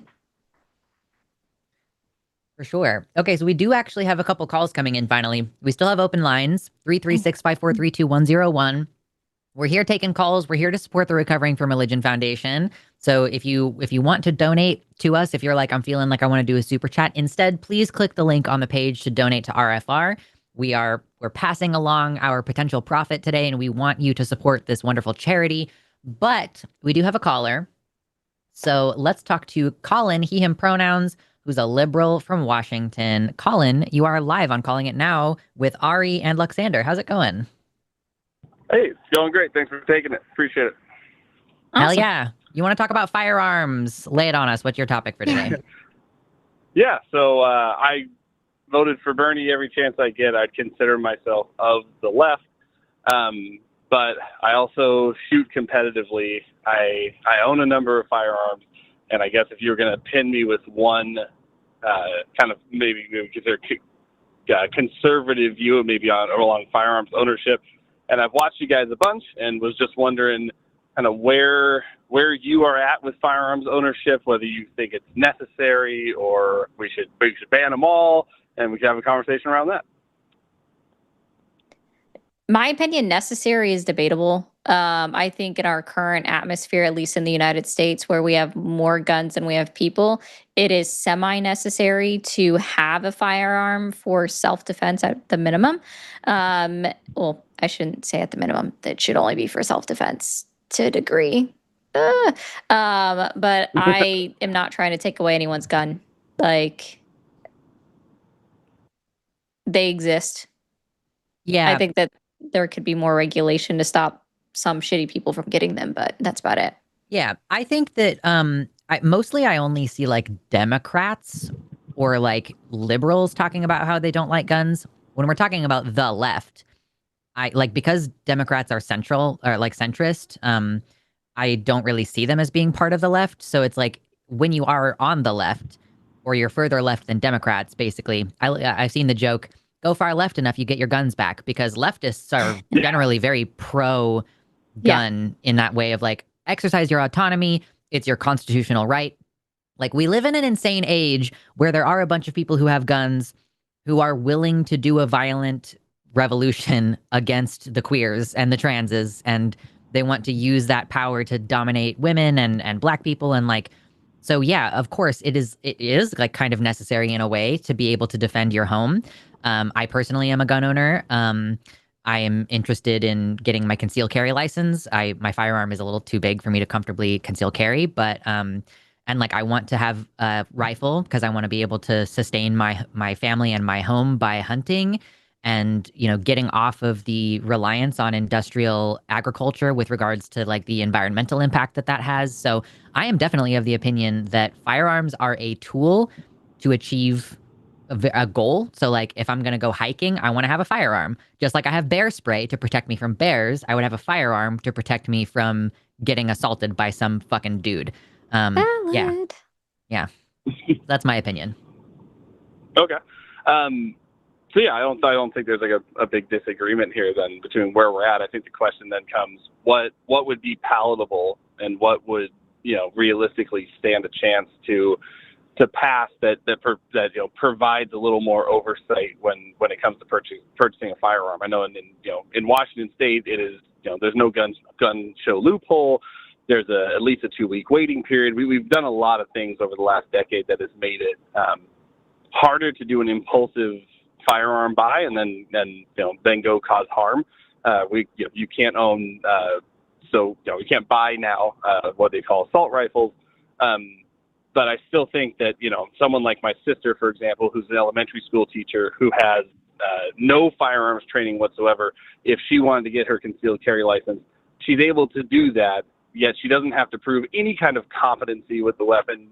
There's no like driver's test for being able to have your CCW. And so, I've always been a little like, I think the left as a whole needs to come up with an idea that would be palatable to the right, that is common sense, that makes it so that, for example, my sister, who would probably just do more harm than good if she was able to carry a weapon, have some kind of basic training. You could almost call it a license, but I feel like because of the fact that it's a constitutional right, that there needs to be government-provided training, and therefore also no fee attached to it. So there's no poll tax, in essence, to exercise that right. What do you guys think? Yeah, I mean, I don't disagree with any of that. I think that it would not be unreasonable to me to have restrictions similar to driving a car, or otherwise like maintaining licensure for like anything else. Like you become a master electrician after however many years of work and study, but you don't get to retain that license unless you do continuing education of like a minimum number of hours per year. So it makes sense for something like that's highly dangerous. People's lives are on the line. That's why you have to do continuing education. So I agree that continuing education probably would be if it's provided for free, if you can do it at your convenience, that would be, I think, a reasonable place for continuing licensure, especially because I think that the biggest problem with a lot of the proposals that are made surrounding, restricting the access to guns tends to focus a lot on purchasing, but most gun crimes are done with guns that people already have access to, right? Like it's That's a good point. Like it's a small minority of the crimes that are like somebody went and bought a gun and then committed a crime, right? It's usually like a parent's gun wasn't locked away, or some kind of existing gun already in the family, or somebody having access to it. So I do think that there should probably be stricter requirements around securing your firearm when it's not in use, like requiring a minimum level of either it has a lock on the trigger or it's in a gun safe. Those type of things. I think it's like, you're purchasing a gun today.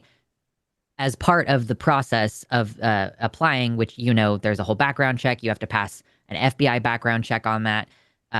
If there is like, you swear on the statement that like you have a gun safe, and if you don't actually have a gun safe, then you're committing perjury. Like, I think that would probably be reasonable, because those are the types of concerns that I have when it comes to, the use of guns, and the fact that like children keep getting a hold of guns and shooting people. Like, that seems wildly negligent. I don't know if any of this is going to be palatable to a right winger, though, because right wingers just want to have the power to destroy society without oversight. So like, I don't know if anything you say to them is going to be palatable in that way. I don't know. What do you think? Yeah, I think that they're two very extreme views, right? So we take the majority of like far right wingers, or what you call MAGA, and they're for no restrictions of any kind. And of course, this is not it's like insane. This is insane, right? And I say this as someone who is a big firearms owner and like I say, competes, and it's a part of my life. But I also think that on the left, we really no pun intended, we kind of shoot ourselves in the foot here when we also have that exact same level of vitriol on the other side of it. Well, you can't own anything, and they all need to be banned. And it just doesn't seem to be, there's no conversation happening that to me is realistic. And I think that, but part of why I wanted to call you guys is just because I've watched you for a while, but I haven't heard that topic come up. And honestly, it's nice. I think that where we're at is reasonable. It keeps us armed for the reasons that you mentioned, which I think any minority group needs to have the ability to defend themselves. I think this is more where the conversation needs to be, and I think that we could reach people on the right more, because there are some single issue voters over this one issue, and I don't think any of us want to take all your firearms. Oh, and I think that's the common misconception is people hear ban and they think that means somehow we're taking away their guns, when in reality, if we just look at the AWB that went into effect in 1994 and lasted through 2004, it was just a stop. It was a ban on the continued production of those weapons and then the future sales of them during that time period. So it doesn't mean take them away. Most people don't advocate for taking away guns. Most, I can't say everybody, but There are like Yeah, we buyback had an programs AW and stuff. Yes. Yeah, like But I don't see anyone Australia, advocating New for that. Zealand. Like No, nowadays, I don't, like and I don't either. But I Yeah. feel like Yeah. there's some, the voices that are amplified on the Well- left make us seem more unreasonable than I think probably where most of us are. I feel like Yeah. Democrats have just given up on the idea of gun control, right? Like, when people are asking me about firearms and the discussion around it and the idea that someone's trying to take all your guns, I haven't seen any Democrats in the wake of any of these mass shootings recently do anything more than like a bare lip service call for more regulation. But I don't see them introducing legislation, at least not at the federal level. So it does kind of feel like a little bit of a nothing burger. Yeah, well, really, one of the only major legislation in the last decade that's come from the federal government around weapons, like banning types of weapons, actually came from the Trump administration in response to the Las Vegas shooting and the banning of the bump stocks. So there's always Yeah. there's this irony that the actual federal gun control has come from the right, yet they seem to not understand. They seem to be blind to that fact. Yeah, it's kind of a bummer. That it feels like we're fighting with ghosts right now in that way, where it's like nobody on the left is trying to take away your guns. Nobody, like Democrats have just rolled over on this topic, which, I basically agree that there should be more regulation. And I think that the way that Democrats do it is fucking stupid. All the time. Yeah. I'm like, if you're talking like somebody who doesn't know anything about guns. Yeah, and I'm pretty sure the law in Hawaii that's being challenged at the Supreme Court is going to be overturned. And don't even ask me what that law is. I just know that from what I've read from SCOTUS blog, it's likely to be overturned. I would say the closest model I can think of to get to for weapons to model for here is going to be the Czech Republic. They had one mass shooting at the end of 2023, I believe it was, and that was in December. And then literally the following January is when they updated and changed their laws. And they do a mental health evaluation every 5 years, which I think that's not a bad thing. I think that could be something that we could go into to make sure you can still, it gets tricky because that's about still keeping your guns, but I think a mental health evaluation should be for CCWs. Yeah. And they should be provided for free. They should not come at a cost for the I also think purchaser. that if you have a domestic on your record, then you should not be allowed to buy a gun. like if you have a domestic violence on your record, then I think that should be a disqualifying factor for sure. Yeah, as long as it's against somebody else and not against you, because sometimes they'll see restraining orders that you have out on somebody and they'll be like, oh yeah, no guns. It's been a weird one. Yeah, it's pretty dumb. But yeah, really interesting conversation, Colin. I appreciate your call and the opportunity to talk about like the sensible leftist position on gun ownership. Yeah, but with that, I think we're probably going to let you go. And thank you for your call. Not a problem. Donate to the Freedom from Religion Foundation, guys. Does great work. Thanks for taking it. Hell yes. Thanks, Recovering Colin. from religion, but close. Sorry. Freedom from religion is also good. Yeah. Thanks, Colin. Later. Sorry, that was a whole moment. Of Freedom from religion is good. We're just not supporting them with our fundraiser right now. Yeah. Is that an actual Freedom from Religion organization? Foundation? Yeah, FFRF. Oh. They do, whenever you see those stories cropping up of, a public school puts up the 10 Commandments in the school cafeteria, then Freedom from Religion Foundation typically handles the lawsuits of, parents who are concerned that there's like a religious overstep in the public schools. So yeah, FFRF does good work. We're just not supporting them with our current fundraiser. Okay, I didn't realize that was also an actual fundraiser. Mm-hmm. Yeah, I've been around for a long time in the atheist sphere specifically, so I know too many things. I understand that. I get that. I'm ancient. That's for sure. What's your kind of background? Like, what led you into this kind of debate space while we wait for people to donate to Recovering from Religion? Are you talking about politics? I mean, yeah, just like what's your background? What's your focus area? What's your interest? Oh, I mean, if we're talking about like outside of this, I'm in accounting. So that translates over well to everything here where I'm able to memorize data and I can usually quote it off the cuff. And then also legislation. I like reading legislation for almost no good reason. It feels like almost no good reason, which is also why I knew about the Louisiana map today, that no one's talking about. A little On special Main Street. interest that you take Yeah. your analytical brain and just apply it to reading legislation. Yeah. Yes. So I'll read that stuff. I'll mostly absorb it. I might ping somebody for some assistance on getting to know things. I mostly, and I'll tell people this, like I come from a very religious family. Well, not very religious. My grandmother was the most religious. She was Catholic. And I would gone to Catholic churches with her. I mostly only speak out against religion for the people that call in and then use it to spread hate. That's my biggest pet peeve. Absolutely. And that's somewhere where I do differ with a lot of people on the line, especially Jimmy, because I'm like, I can't see religion as harmful because I see how it helps my family get through like tough times. So if I don't see that part as harmful, I see it harmful when people use it to discriminate against others. And then obviously most of what happened in the Old Testament was not good. Yeah.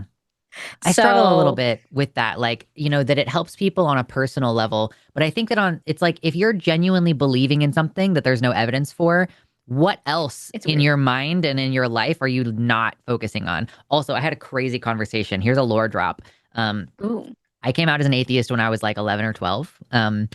And like my aunt, she took me to like an IHOP or something, and we were like having a discussion. She was really concerned. And like, to be fair, there were other things going on in my life, and I understand her being concerned about the environment that I was in. But she, an adult woman who at that time might have already had a child, was sobbing to me, an 11-year-old, about how she needed to believe that she would see her dad again because her dad had passed away when she was like 12 or 13.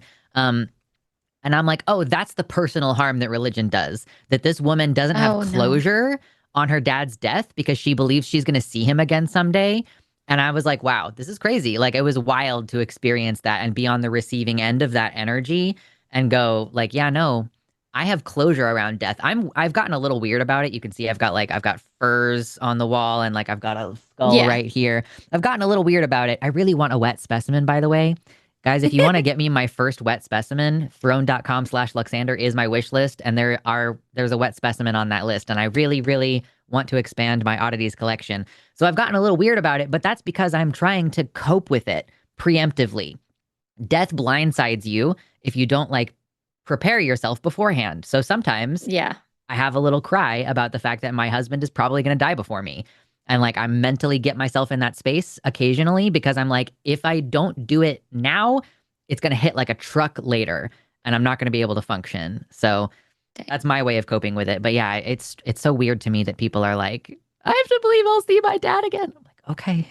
I think the biggest thing that gets me are the people that believe in religion or they don't understand how an atheist or someone that's agnostic can have morals or be like, you're the amoral like you're immoral because you are not religious. And it's like, why do you need a book to tell you to be a good person? True. I think that's another part that gets me. And then most people, I can't say all, but most people don't even utilize that said book to be a good person. They use it to hate. I actually had one of my cousins block me on Facebook because she had posted on like it was in Pride Month a couple of years ago, a picture of maybe God would actually bless America if we didn't have months like this. It was something along those lines. It was a picture. And my half sister is bisexual, outwardly bisexual, right? Has 2 kids. And she took personal offense to that. And I went into the comment section and I was commenting and it's like, well, boo on you, cousin, because you made your post public. You didn't have to make it public. And then was upset that she was getting hate and that she eventually made it private to just friends, and then blocked me because I was giving her scripture to go back and read. I'm like, maybe you should have read this. Maybe you should have read this. And they're like, well, what about this? I'm like, that's not even what it says. You don't even know the real translation. That's so funny. And the rest of my family, like, they didn't understand. Like, my sister left the family group chat and they're like, why did Haley leave? I'm like, I don't know, maybe because cousin said fuck shit. Like, and all you guys did was hit thumbs up or heart on the post. And you can see when your mutuals do that. And we're kind of like, I was giving you guys side eye. Like, I'm bisexual. They just have never seen me bring a woman home. So like, but it's like, yeah, it offends me too, because I also like women. Like it. Yeah, you're skating by under the radar, but it personally impacts you. Like, yeah, bisexual erasure is a big problem. Yeah, it's like, I'm going to call it out. But I think the funny part is I'm the one that got blocked, but not Haley. I don't understand the logic in that situation. Oh my gosh. Yeah. Someone is bitching at me in the chat, or was earlier, about like They were? my statement that you should have a gun cabinet. Did I not also say you should have a trigger guard? Like you could have a trigger lock? Like, hold on, where is it? Mine is not on my firearm right now because I have a different lock on it. But look at this. You see this little thing? That's cool. That's more than zero security. It just like locks into the trigger area and prevents your finger from getting in there to pull the trigger. My Glock currently has a lock that goes through it, so it has to be open, and there has to be no clip in it, and it just goes through it. So that's my gun safety right now. And like, the gun came with that. It came with both of those things. So yeah, I'm not saying you have to spend $200 on a gun safe, although like, yeah, if you can't afford to safely house your firearm, then you can't afford to have a firearm. Just like if you can't afford to tip, you can't afford to go out and eat dinner at the restaurant. I'm sorry, but that's how it works. Yeah. Be safe with your firearms. That's crazy. Anyway, we have a couple calls that have come in. Yeah, go ahead. If you want to go out and eat at a restaurant, fly overseas where they don't expect tips. So yeah, and then your bill is just higher. Yeah. Which is how we should be doing it. But don't forget, y'all, we're here to take calls. We've gotten a couple of like friendly calls today, and we got another kind of friendly call waiting that I'm not super psyched about the friendly calls today. But we're trying to get to $60,000 with the RFR fundraiser. If you haven't donated to the fundraiser, consider dropping a $5 donation. But also, if you are MAGA, or if you're a liberal and you don't like leftists, if you don't think socialism is the way forward, which I don't know Ari's opinion on that. Maybe we could talk about it in a second. But socialism? 336. I'm pro-socialism. Pro-socialism, okay. 336-543-2101 is the number. It's super easy. You just pick up the phone. You give us a call. If you're outside the U.S., I mean, I don't really care about your opinion about U.S. politics, I guess. But, you know, if you want to... Yeah, if you want to argue about trans issues, listen, it's only like 12:30 in the morning. You know, it's only like midnight in the UK. You got some midnight transphobia. You got some midnight problems with feminism.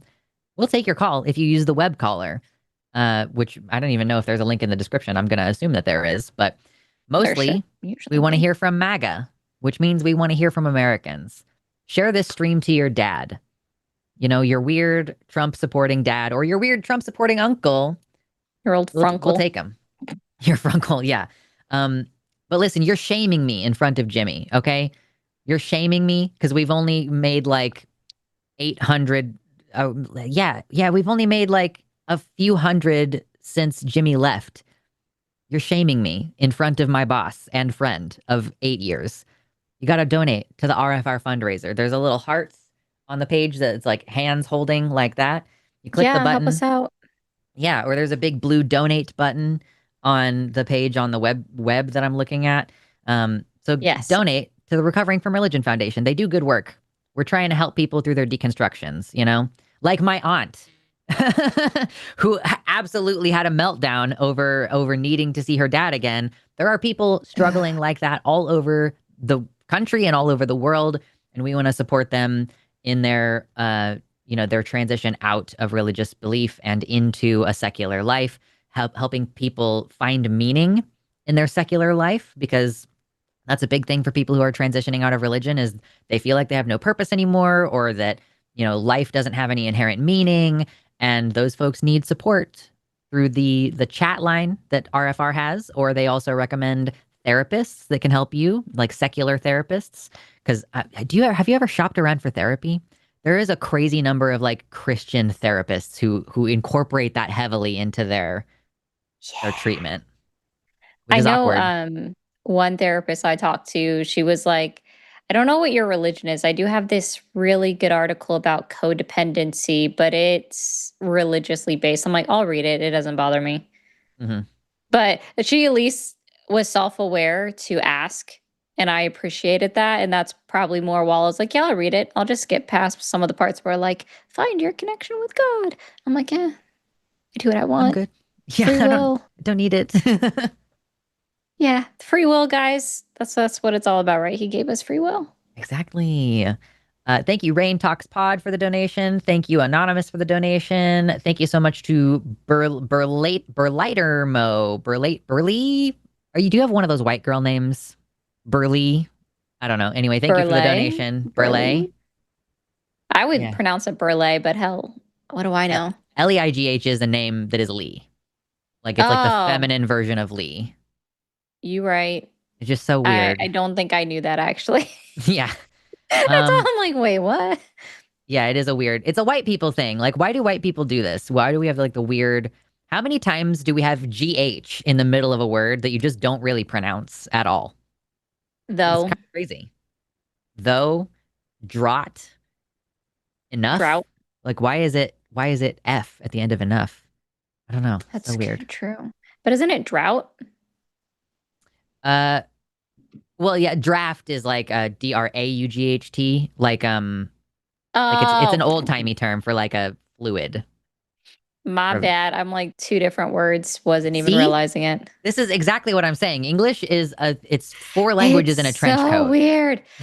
For real quick, for those that are wanting or considering donating and you are watching on Twitch or TikTok, you guys do have to go over to YouTube at Jimmy Snow and the Line. You can find us live there, and then that's how you can donate. It is easier to do on a computer because it's a big blue button. It's a little bit more complicated to do on a phone. But if you guys, here, I'll extend this boon. If you guys send anything over on Cash App or Venmo while I'm live, I will do it on the computer. How about that? For those that are on workaround. Yep, there we go. On Twitch or TikTok, if you send it directly, put RFR in the comment, I will donate it here. So. Yeah. And YouTube doesn't take any fees off of that. Like usually YouTube takes like 30 to 40% of our super chats before we even get to see them and then distribute them. Yeah, it's crazy. But the donations on the RFR fundraiser, I'm pretty sure that there's basically nothing that YouTube takes. Like there might be some very small payment processing, but YouTube might even cover all of that for the purpose of like charitable giving. So if you donate on the link on our YouTube page, that's like it's hitting straight to RFR. We don't touch that money. It goes straight to them. We don't handle it. We don't take a cut or anything. It just goes straight to them to do that good work. We do have somebody who says that they're a Trump supporter being screened, which is very exciting for me because I haven't had nearly as much oppositional calls today as I would hope for. Yeah, which Ty, I'll do this real quick. Ty, yeah. I know you're in TikTok. Call the number on the screen. People don't talk to you on TikTok anymore. So if you want to have a conversation, feel free to call the number. All right. There's a reason they don't talk to you on TikTok, but I don't think anyone else knows who you are. So listen, I'll take it does happen to me sometimes where like somebody's been banned already on some other platform and then I get to talk to them and I'm like, what a great opportunity. What a wonderful moment. Yeah. Thank you so much to Elizabeth for your donation. Thanks to Anonymous. Thank you, Shiny Happy Demon. Great name for your $50 donation. That's so generous. Thank you, Noah, for your donation to RFR. We appreciate you. Help us pump up those numbers, y'all. We are only $62 away from hitting $57,000. We would love to hit $60,000 in the next hour or so. So if you're like, I've been waiting for a big donation, now's the time. Don't make me look bad in front of Jimmy. Yeah. Okay. You guys seem to have donated the most in trying to get Jimmy off the show because he felt bad for his migraine. Well, show him that we're better and make him feel bad that he missed it. Yeah. You got to make him look bad now. You guys know, okay, earlier this week, y'all did like $20,000 in one show. You're making us look bad by letting Jimmy succeed in that way. So come on, pump up those numbers. We appreciate you all so much for helping us with that charitable goal that we have. And with that said, we do actually have a MAGA caller on the line who we'd love to speak to. We are going to bring on Bill, he, him pronouns, who's MAGA from New Jersey. We love the callers from New Jersey. What's up, Bill? How you doing? Hey guys, I'm good. I actually am from New Hampshire. Oh, New Oh, Hampshire. Okay, I that was a mean, mistype on the part of the that's an screener. easy one to mistype. Yeah. Yeah, they're right next to each other on the Yeah, keyboard. But for thank sure. you, Bill from New No Hampshire. problem. What was your topic that you wanted to talk about today? Feminism and trans, generally speaking. Yeah, I was just watching the show. Was happy to call in and create a little dialogue. Really just what the screen is showing. So feminism plus trans equals good. Yeah. Just looking for a little bit more clarification on exactly what that means. Yeah. Did you want to start on the feminism part at least? Like, I'll give you the floor on that. I mean, let's see. The baseline for feminism is equality for everyone, or at least equity for everyone. And I don't see that there's anything wrong with that, right? So even the most feminist person, which feminism gets a bad rap in today's society thanks to Reddit and Red Pill podcasts, in the manosphere. But if you actually know what feminism means and look into it and what it started out with, after they move past their own racist tendencies at the beginning, you would find that they promote even men's own well-being. So like, men, you shouldn't be shot down on because you're having a mental health day.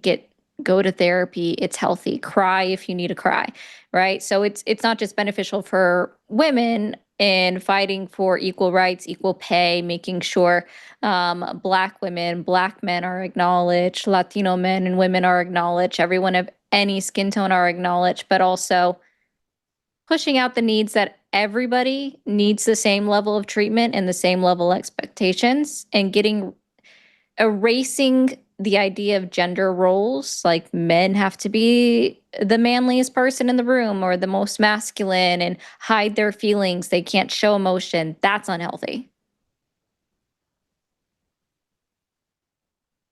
Okay, so just as like a blanketed statement, you would say that all of those things that you just defined feminism as being would be good for society. Absolutely. Equity is good. Yeah. Equity is good. And I appreciate how you started that, saying like once they got over their racist tendencies at first, they kind of learned. Is there anything currently about the movement that you don't think is good? There are bad actors in every pot, or in every group, I should say. So there are individuals that are not the best for movements. Like, do you think Nick Fuentes was a great movement for MAGA in supporting Donald Trump? I don't. I don't. And I think we could. Okay. I think I would agree with most of the things that you would say aren't good for the movement based on your definition. Yeah, so the people that would push and say that, I'm trying to think of how to phrase this. The phrases we don't need men, I have no problem with.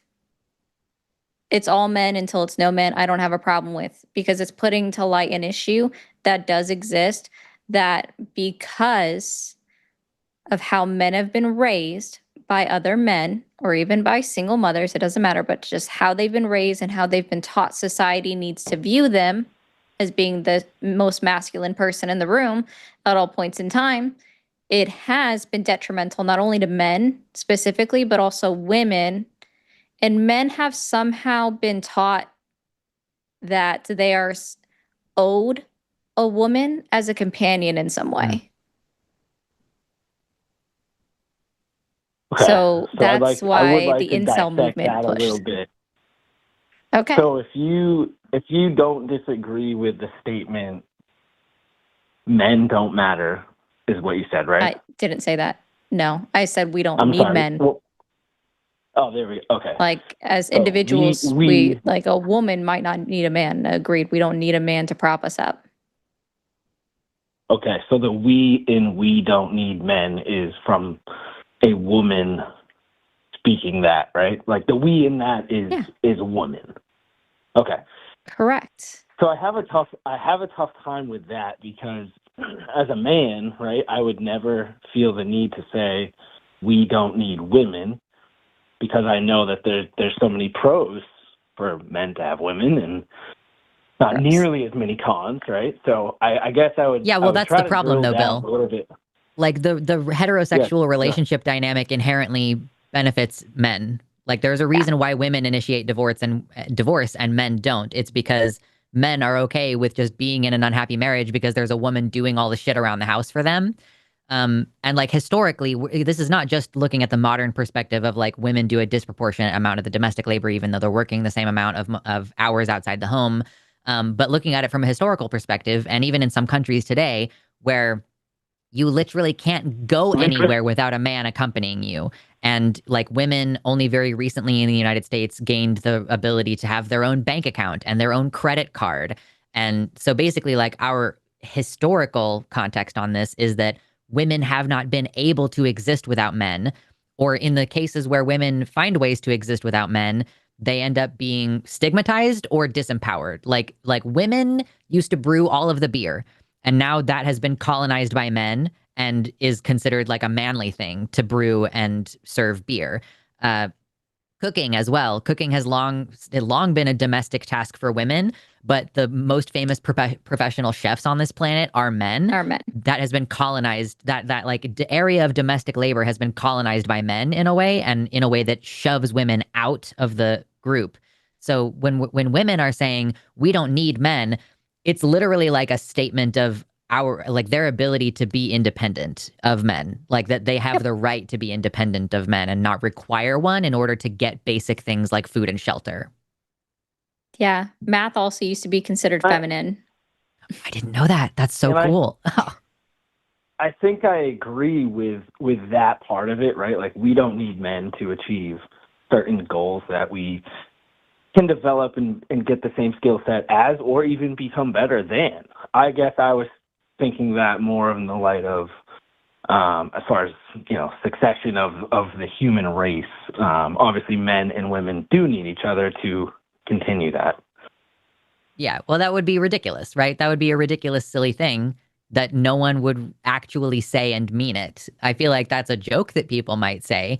Like, let's just get rid of men, let's just save all their sperm and use sperm banks for the rest of forever. Obviously, that's a silly, that's an extreme, feminist making a joke about how people see feminism, But clearly, there's gonna be one person out there that believes it. I can't believe that no one believes that. There's at least 8 one, billion people on the planet. There's got to be at least one. Yeah. Yeah, there's gonna be at least one that's like, let's just get rid of them all.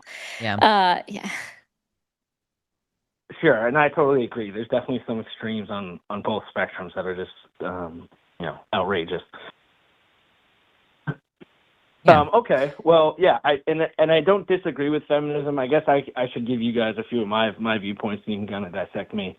Yeah. And what I think. So, feminism is a movement that was necessary at one time. I definitely feel like at one point there was a huge need for support and movement, and even men helping to support that and get equality, as you put it.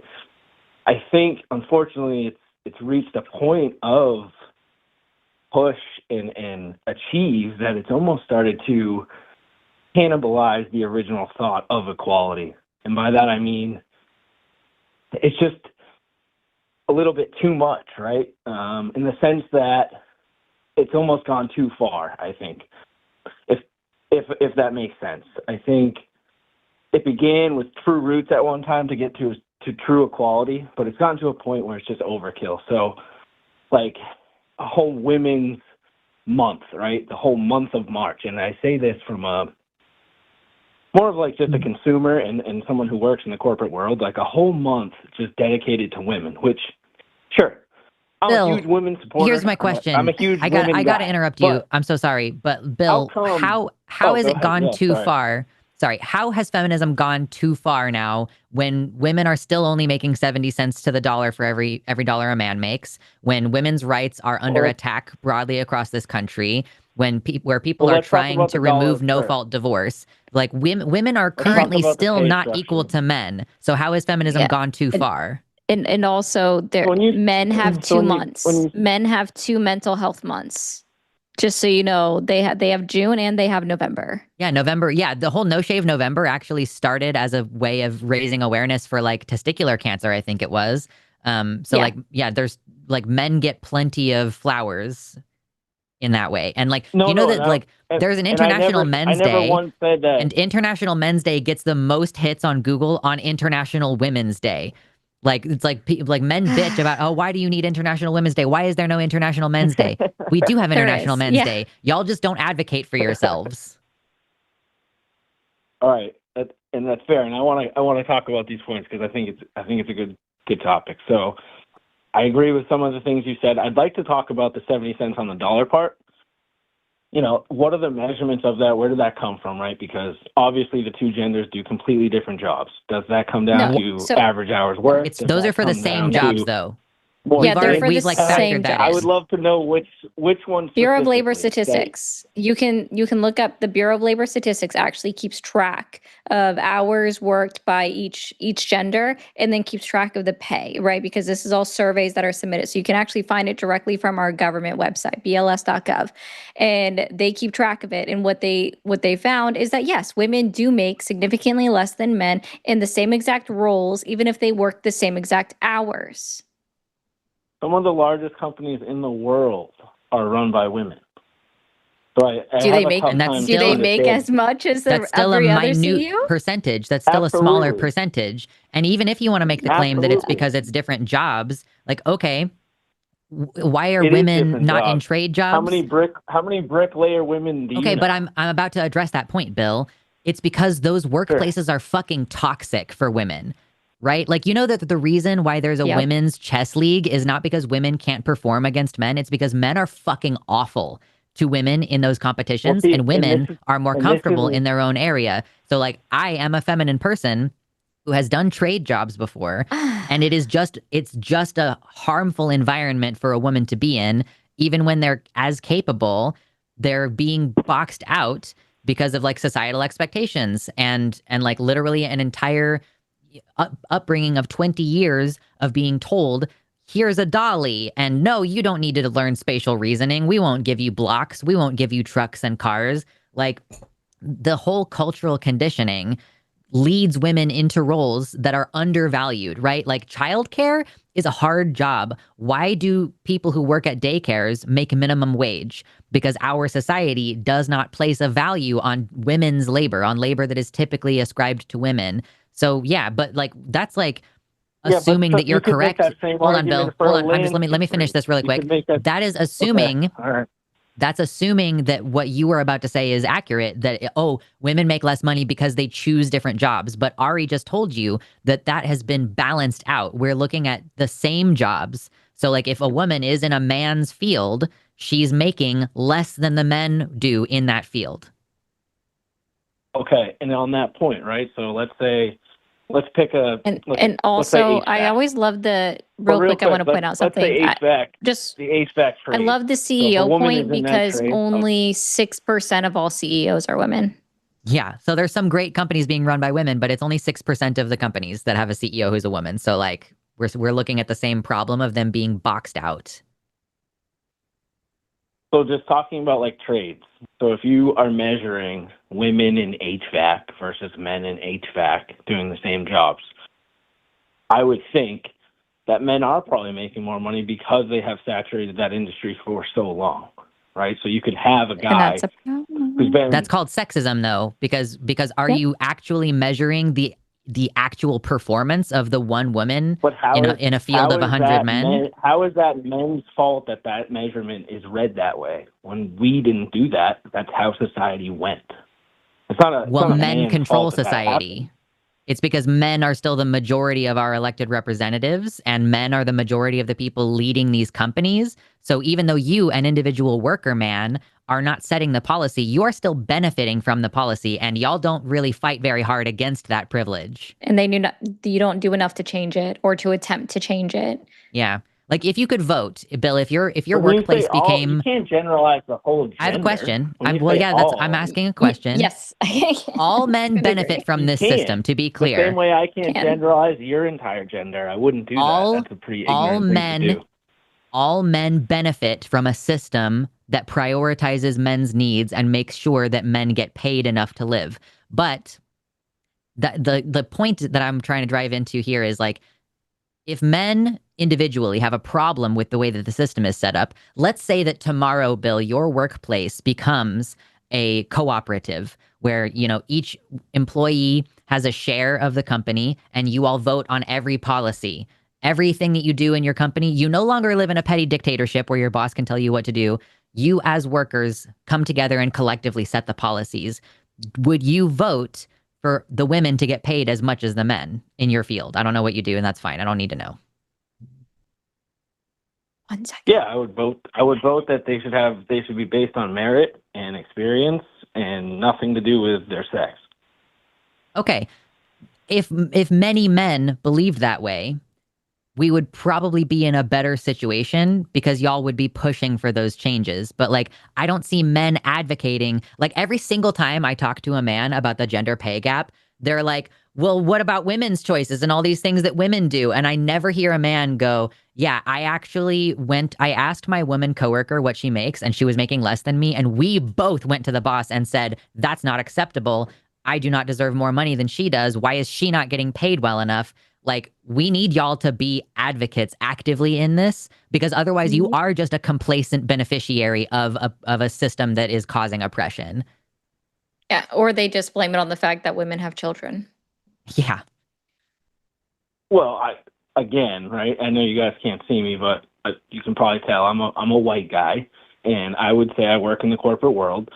And I would say in the last 10 years, things have changed dramatically from a hiring and firing standpoint. And by that, I mean, you know, it starts with college, affirmative action. Like, it just feels like as time progresses on, the white man specifically is being punished over time more and more and more. And that's just I know it feels experience. like punishment, but it's just equalizing things out. It's that you have gotten accustomed to being in a position where you can get things easily, where other people are having to climb over a mountain to get to the same place that you are at. And when it starts to balance out, yes, you are losing a benefit. And that's going to feel like a loss, because it is, but it's equalizing things out and creating equity. Right. And I understand macro level that the idea is to create this balance between everyone and everything. But during this time, this period, right, if I do apply to a job and I have the same exact metrics and merits as even a white woman, or you can even throw, you know, a Chinese man or an Italian man or a Spanish man or whatever, there's a high likelihood just based on my gender and my race that I get picked less just because of that. Now, how is that right when we don't treat any race or gender like that? And if we do discriminate like that, obviously we call it sexism or racism, or, you know, it's discriminatory. So how come it's not like Bill, that for if you are applying for a job, if you're applying for a job where the company already employs like 90% men, it makes sense for them to choose a woman over you, because they're trying to make sure their workplace is diversifying. And like, every workplace should be roughly 50-50 because the human population is roughly 50-50, but we're not at that level of parity. So what you're like lamenting, hold on, you're lamenting not getting something that is like, now that there's more of an opportunity for someone else to get the thing, like, because 80% of the men who already work at the company, or 80% of the people at the company, are already men. And so, yes, there is like a temporary kind of rebalancing, but you're not going to not get a job because someone picked up your application and your name is like Ladarius. You know, like you're not getting rejected out of hand because of the top name on your resume, which is a problem that we've been fighting against very explicitly. If you take the Yep. same resume and put a black sounding name at the top, they get rejected like without even getting into the process of like truly screening the people out. So you still have more opportunities than women do. Like you still have more opportunities than black people do. So a couple And things. there's no right? proof that Like, they didn't when earn we that first job or started, position either. Yeah, and like what's to say when we exactly that first that started, black people are more qualified than white people and still get turned down for the same job? Because that's the other element of this that's a problem. I thank you, Ari, for bringing that up. That black people and women have to be way overqualified to get the same job. So you, with your mediocre application, are now finally getting set aside when before your mediocre application would be put above even an exceptional black candidate. Yeah, I mean, I'm sorry, the 2024 election highlighted that. In fact, even the Texas primary highlighted that for the Senate. True. so a couple things. Women, That's not the and example. especially That's not the example I gave. The example I gave was everything is equal besides gender and race. That's the example I No, gave. It not had nothing everything to do is with equal. anything else. That's it. He wants us to Well, no, engage with a in the hypothetical example example, where he is exactly as qualified as a woman and he's being declined which because happens he's a every man. day. Like, Which okay, happens every day. it's we're rebalancing an So injustice she interviewed better. right now. Yeah, So she yeah. interviewed better Well, than and you. that's my first point, but the second point I want to address that you brought up was you said that every business should be 50-50 employment rate between the two genders, which we all know, if we're smart humans on this call right now, we know that there's industry-specific industries that cannot be 50-50. I don't think that's true, actually. More That's women definitely need not to true. be involved, and there are industries that more men need to be involved. How? No. Really? What do you fundamentally possess that a woman doesn't fundamentally possess the ability to achieve? I mean, like, You if think your job, hold on, let me think. I'm trying to think of an example. If your job is, if you are employed by a breeding camp and your genitals are required for the job. Yeah, I'm making a joke. Can we just talk That's about called a a joke. normal job? That's called a joke. Oh, okay. All Because right. what Like, I'm oh my saying, God, I this might gave go an away. extreme example because there's nothing that you possess that a woman cannot also possess. There is nothing you can do that a woman cannot also do unless it involves impregnating someone. That's the joke that I was making. Understood. And that's not what I said, though. All I said was that we all know that there are specific industries that would require more men or No, but why? more women. But why? What do Just you due to the possess that a nature woman of the doesn't business. possess? Well, due to the nature of the industry and business that they're in. Like what? Be specific. Stop being vague. Right now, you're just saying Yeah, that's really generalities. frustrating. Like, we're asking you to give a specific industry where women have less of a chance of succeeding at, or where men are absolutely necessary in the industry. Right. Because you're saying that like it's necessary that there will be more women than men or more men than women in different fields. And I'm asking, what is that job that requires there to be more men than women, or the opposite? Sure. And I think the easiest one for me to say is obviously the active duty military needs more men than women. Actually, don't women perform better in the military? They're better shooters. Like, women are better shooters than men. They have better aim. They're also really good at cooperation. Like, come on. Come on isn't an argument, Bill. That's not an argument. Are you kidding me? Like, okay, anecdotal here. So I'm going to say this. Pause for a second, because this is more between me and Lux, okay? Sure. Before July 4th of last year, I have literally never shot a gun before. Mm-hmm. And I was more accurate than somebody that served in the fucking Air Force. So miss me with that bullshit. I've never fired a gun before, and I actually managed to hit in target in sunlight, like outside in the bright lights, in my the sun in my eyes. I don't want to hear that. Like, they're literally first time I've ever shot a gun, July 1st.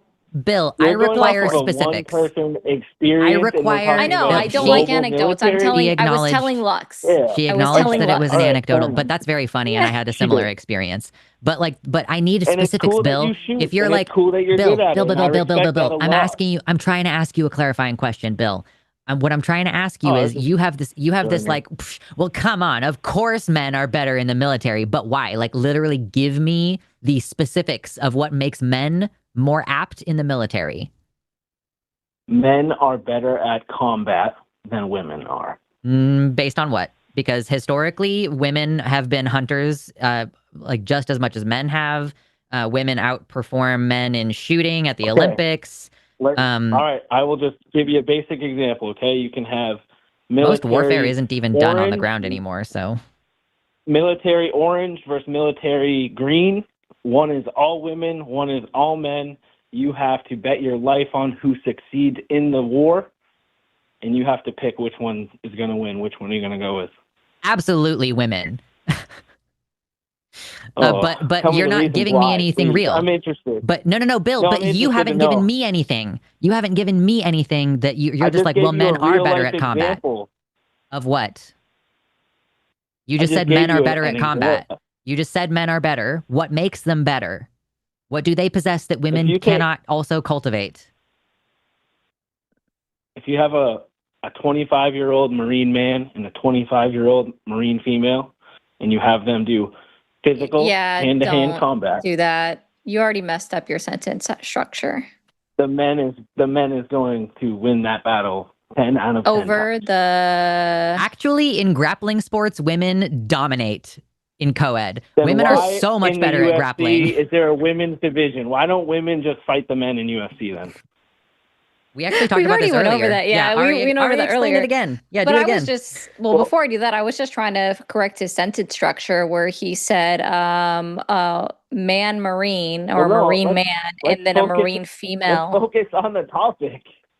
No, let's not this is the focus on topic. grammar. This is The way that you speak about women and men is part that is the topic. of feminism and sexism. The fact that Yep. you say men Okay, and then you so- say females is part of the dehumanization that women sentence. still experience. If you have a 50,000 army, both sides. Oh, he won't one is acknowledge men, it. One is female, and they go to war over Does it the again. same territory. Why do you say female instead of woman? How come you guys won't answer that? Come on, we were having a great debate, and I truly. How You just come- gave. this 'cause I already it's fun. answered your question. I said women. Women would win. But now that I've answered Why your would question, women can win, you though? respond? Well, you haven't given me any I reasons did. why I men would win. So why should I No, but I just answer followed Ari's up with question? why. Women are more Why tactically would- inclined, just so you're aware. Like we are more strategic than men. Anyways, why do you say female That's instead why of women? the women army. Women are trained just to trying to be be- excellent managers and cooperators. Men are in competition men with one aren't? another all the time. So the military's success over the last, 150 years, majority driven by men, means absolutely nothing. Dude, are Having you for all that real right now? experience against it, Men have have absolutely no repeatedly favor. men have repeatedly blundered into unwinnable wars. They have repeatedly Yep. committed war crimes. They have repeatedly started wars for very little reason. Like temperamental men are the reason why we've had so many wars. The fact that men are leading the countries and fighting over resources instead of cooperating is why we've had so many wars over the last 150 years. You're trying to claim that any of that is a success? That doing warfare the way that we've done for the last 150 years, you are claiming that that is a success for men? That's a win? That y'all are good at it because you do it a lot? Because you start them all the time? I was very odd. referencing the experience over the 150 years that men have more of in combat and war. That's what I was saying. Because How many people do you women know who are weren't allowed 170 to. years old? Yeah. That's not cumulative What? for the individual men. What did you say? Yeah. It's not cumulative. I didn't- It's like 150 years. It's not like one guy has 150 years of combat experience. Yeah. The No, but patriarchy is the one that put Generations men and in the generations position. and generations of successful war. Obviously, that's why you have things like empires, right, in histories. Because I think the fact that you we learn have from wars those like things. that is men's fault, and that's why men shouldn't be in charge of anything. That's an interesting take Yeah. that I disagree Like, with. People always want to claim that women are unstable, but men have caused I want to go ahead and conservatively say 95% of every war that we've ever had on this entire planet was probably caused by a man. I mean, I would agree with you. There was only 3 queens throughout the history of the United Kingdom or Great Britain that started the, that in history of ever. So, Yeah. of course, you know, Britain colonized everywhere. So, point. If women were as strong militantly as men are, they would run the world, and they would have in the history of the world. And they haven't. we can't. No, let me put it to you this way. You know, if you actually, you have to really think about this. It is the patriarchy that put men at the top of the hierarchy and sold men on the idea that they therefore must be the strongest because they've been the only ones that have been in power, especially within the United States of America, being the top person is always and forever has been a man. And one of the biggest things that I heard all over social media in the 2024 election is that the United States can't have a woman president. She would be too emotional. I think there was a podcast bro that made a joke that what would happen if all of the women's periods synced up because he didn't realize that Kamala Harris had already gone through menopause because of her age. And also, Bill, what you're doing is a might makes right argument. When you say, oh, hold on, did he drop? Did he? No, we lost one of our callers. Sorry. We lost one of our callers, and I just saw that it went from 2 to 1, and I was like, oh no. I think it's Luthien dropped off. Oh, that's possible. Bathroom yeah, break. I'm trying to be respectful and give you guys a chance to say how you feel. You're fine, Bill. You're fine. So I'm still waiting for him to explain why he says female instead of women. Yeah, that's a great question that I would love to get the answer to. Honestly, it's just how I was talking at that point. I really I don't mentally mean Except to you did choose it if I say woman or female. Once is a mistake, twice is intentional. Why do you think I mean to say, do you think I'm implying, male, female, transgender type stuff? Because I wasn't. No, this is about the dehumanization of women and reducing them down to, an inanimate kind of, biological function, right? Female applies to every female on this planet, and woman is a type of female or, a type of social group that we as humans have, human beings have, so we've considered ourselves as having a sort of elevated status. And so when you say men and females, you are in the grammar of your sentence, you are elevating men to a human status and you are dehumanizing women to an objective status. And you did it 7 times. And you did it a bunch of times. So it's oh, no wonder you don't think that women are as good as men at things because you fundamentally in the way that you think about women are dehumanizing them regularly. And I'm not criticizing you for that per se. It's just a thing that you should notice and be aware of because it's clearly permeating your entire worldview. No, I can appreciate that. It wasn't intentional, and I understand, why it would be perceived that way after that. So it wasn't intentional. I definitely don't see females in that light whatsoever. You just said it again. I love women. You did it again. I don't see women. I don't see women like that. I don't. Good. That's love great. Women. Because the thing is, women. I respect Bill, women. You have unconsciously absorbed I'm not a lot of negative views about women. That's the problem. Because I don't think men and women are equal. I know that. Of, brute force. I know that you have sexist beliefs. I don't, and I just think we're different. You do. That's the definition of the thing that you just said. By definition, saying that women are worse, saying that women aren't capable in the way that men are, saying that that women are less capable than men at any given thing is a sexist belief. Yes, but it is what you've said. You've said, oh, men dominate the military because they're better at military stuff. That is just women weren't allowed fundamentally, in. Yeah. No, it's just women weren't allowed in, even though it's been well known throughout history that we had women soldiers that fought in World War I on the front lines. Yeah, the most famous sniper, and then she killed 200 Nazis or something. There was a reason why we didn't do that again. We do it now. We've had women. There have been women that have served in the military across all of the world's armed forces throughout all of history.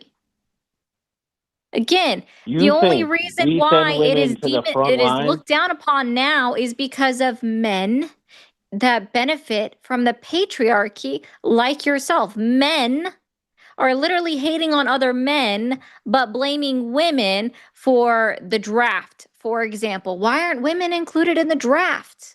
right? Well, I would who never. set I up would the never say system? that.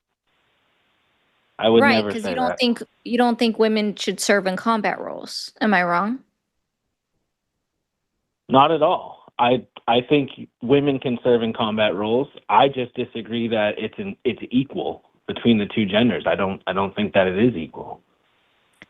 I mean, there's more than two genders, but Yeah. You just have like some entrenched beliefs about female inferiority is like what this comes down to. You have a male supremacist belief system and like you're just Disagree, not willing to because grapple with that. I know for a fact there are many things that women are better than men at. There are many things.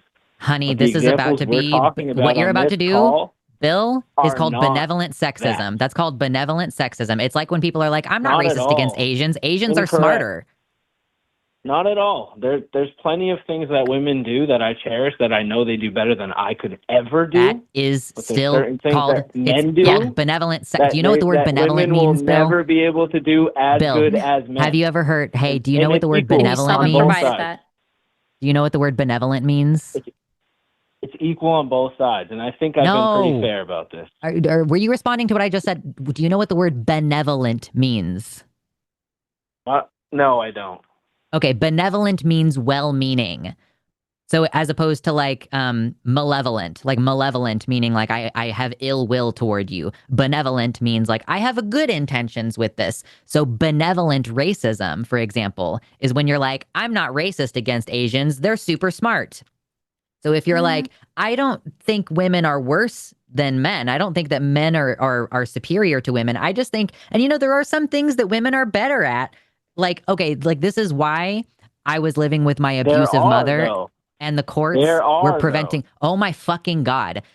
I have seen it play out in the courts where the idea that women are better caregivers means that a child stays in an abusive situation with their mother for longer. That is benevolent sexism, thinking that women are by default better caregivers. We mean well when we say that, but it's 100%. Still sexism. That's so what sexism. else? I agree. No, he doesn't agree. It's sexism. What else do you think? What else do you think women do better at than men? Just out of curiosity, what do women do better at than men, aside from caregiving? There are so many things. Like when I was in school, there Be would specific. be girls who. So many things. So from athletics to just being smarter, from an arithmetic. How can they be better at athletics and worse in combat roles? Make it make sense. That's weird. Oh, it's very different than a fist fight. Is very different than shooting a basketball. That's how. Athletics includes boxing and MMA. Like I think he means specific gymnastics. I think he means specific things like gymnastics. Combat sports. Oh. No, I am. Combat sports. There's no comparison in combat sports. Men are better at combat sports than women are. This is still benevolent sexism. You mean well, and it's still That's sexist. why there's two leagues. Why would they have two leagues if there wasn't a big gap? Oh yeah, Ari was going to explain it, but she's already had to do this today. The entire idea of sex segregated sports is entirely predicated on the idea that men can't handle it if women are competitive and beat them. Like I actually there's an example from within the last year. Holy fuck, Bill, I'm not done talking. There was an example very recently of a woman who was running in a marathon, and the men were out ahead of the women. They had the women start later so that all the women would be behind the men. And one woman caught up to the men, and the people in the sporting body intervened and made her go back to be with the women. She was lapping the men, basically. So it's a reified system where we are preserving the idea of male supremacy by being like, oh, you poor little girl, you would never win if you were against a man. But then a woman excels against a man, and we literally pull her out of the league and put her back in her place. Yep. That's one example. Now we can talk about 5 examples where women have been let into men combat sports, and it's gone very badly for that woman. Really? Those are real examples too. Yeah. There's more than 7. There's more. Yeah, I'm just curious. Like how you keep. I do want to like circle this into it. I want to circle this in here real quick. Wait. What are you talking about with the Olympics? Actually, we just move on. How come? No. What about the Olympics?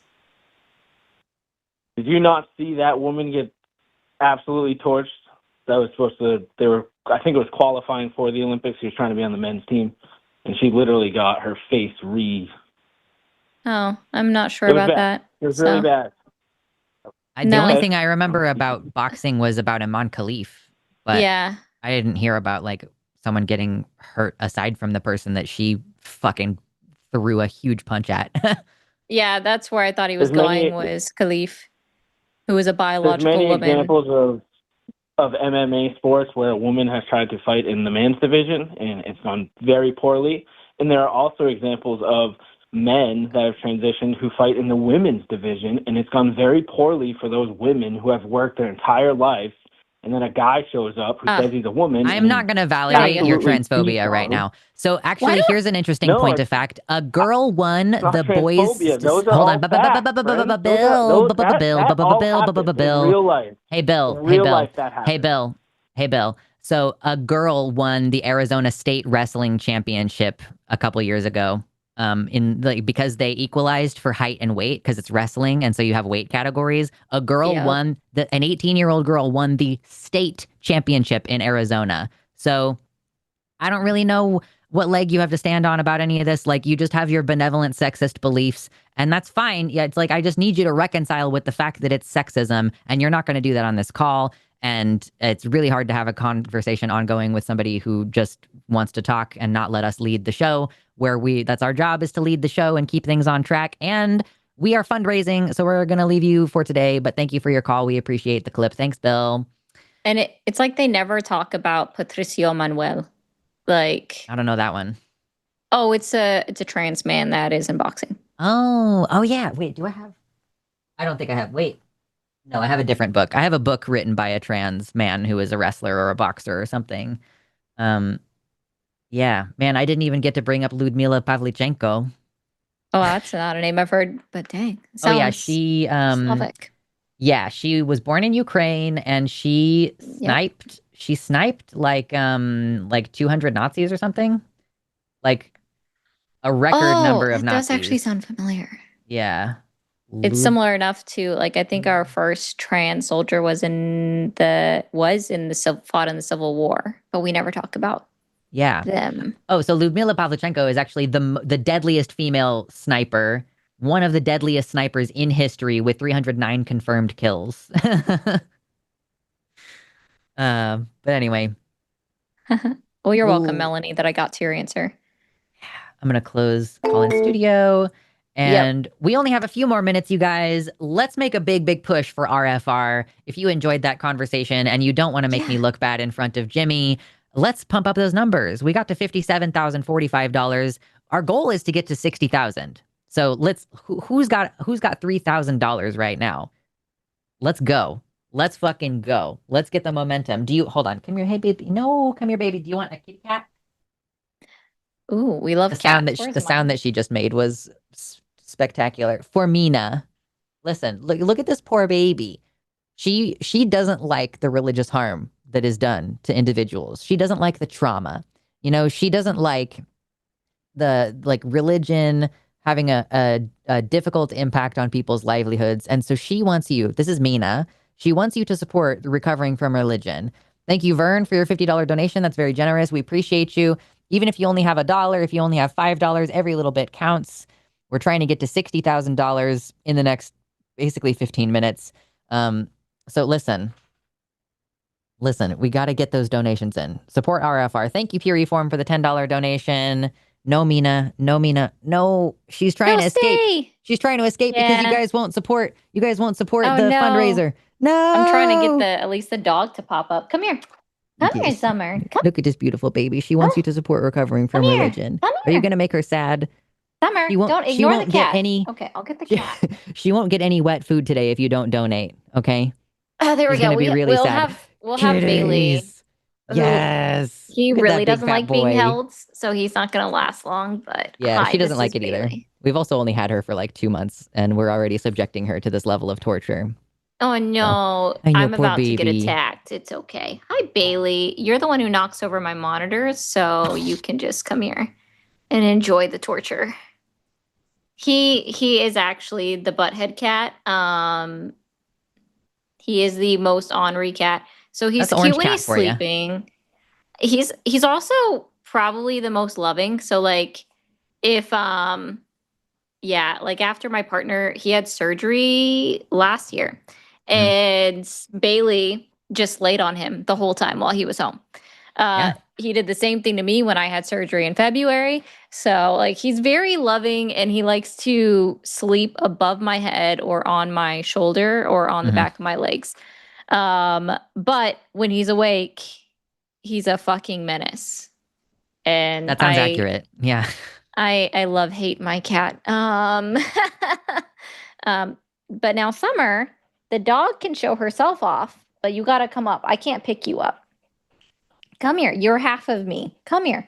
Is that a dog who like doesn't understand that they're not small enough to be a lap dog anymore? No, she's been taught very well to not jump up, so it takes a It's lot hard to of get over that. coaxing. Yeah, to be like, come up here, and you did it. You just did it on Tuesday, so I know you can do it again. Come on, come on, come on, come on. There we go. There we Dog. go. Puppy. There we go. That's so much. That's too much. That's too much. I don't want a It's dog. fine. I mean, no, like I'm just like, man, to have that in my house, that would be not very fun for me. She's an Australian Shepherd, so she already has a lot of energy. Oh, I bet, yeah. And they say that we were told that she was taken away from her mother too soon while she was sure. still technically being titty fed. And that's why she licks a lot. So. Okay. Yeah, she's got attachment issues. That's okay. You know, I've been there, done that. I can relate to the attachment issues. She was weaned too soon. And sometimes she goes after the cat. I wish she did it more, if I'm being honest. Bailey, specifically. Yeah. Safari is a good cat. But... Safari, that's a great name. Somebody asked, what does this money actually go for? So the money that you donate to Recovering from Religion, they have, it's a nonprofit organization. So basically any work that they do, if they have like employees who need to be paid, that money, like any money that gets donated to them helps support the kind of infrastructure that they have. They have like their website they have to maintain. There is a volunteer kind of hotline that they keep available. So all of the information that they keep up to date about, they keep a list of like secular therapists that you can go see.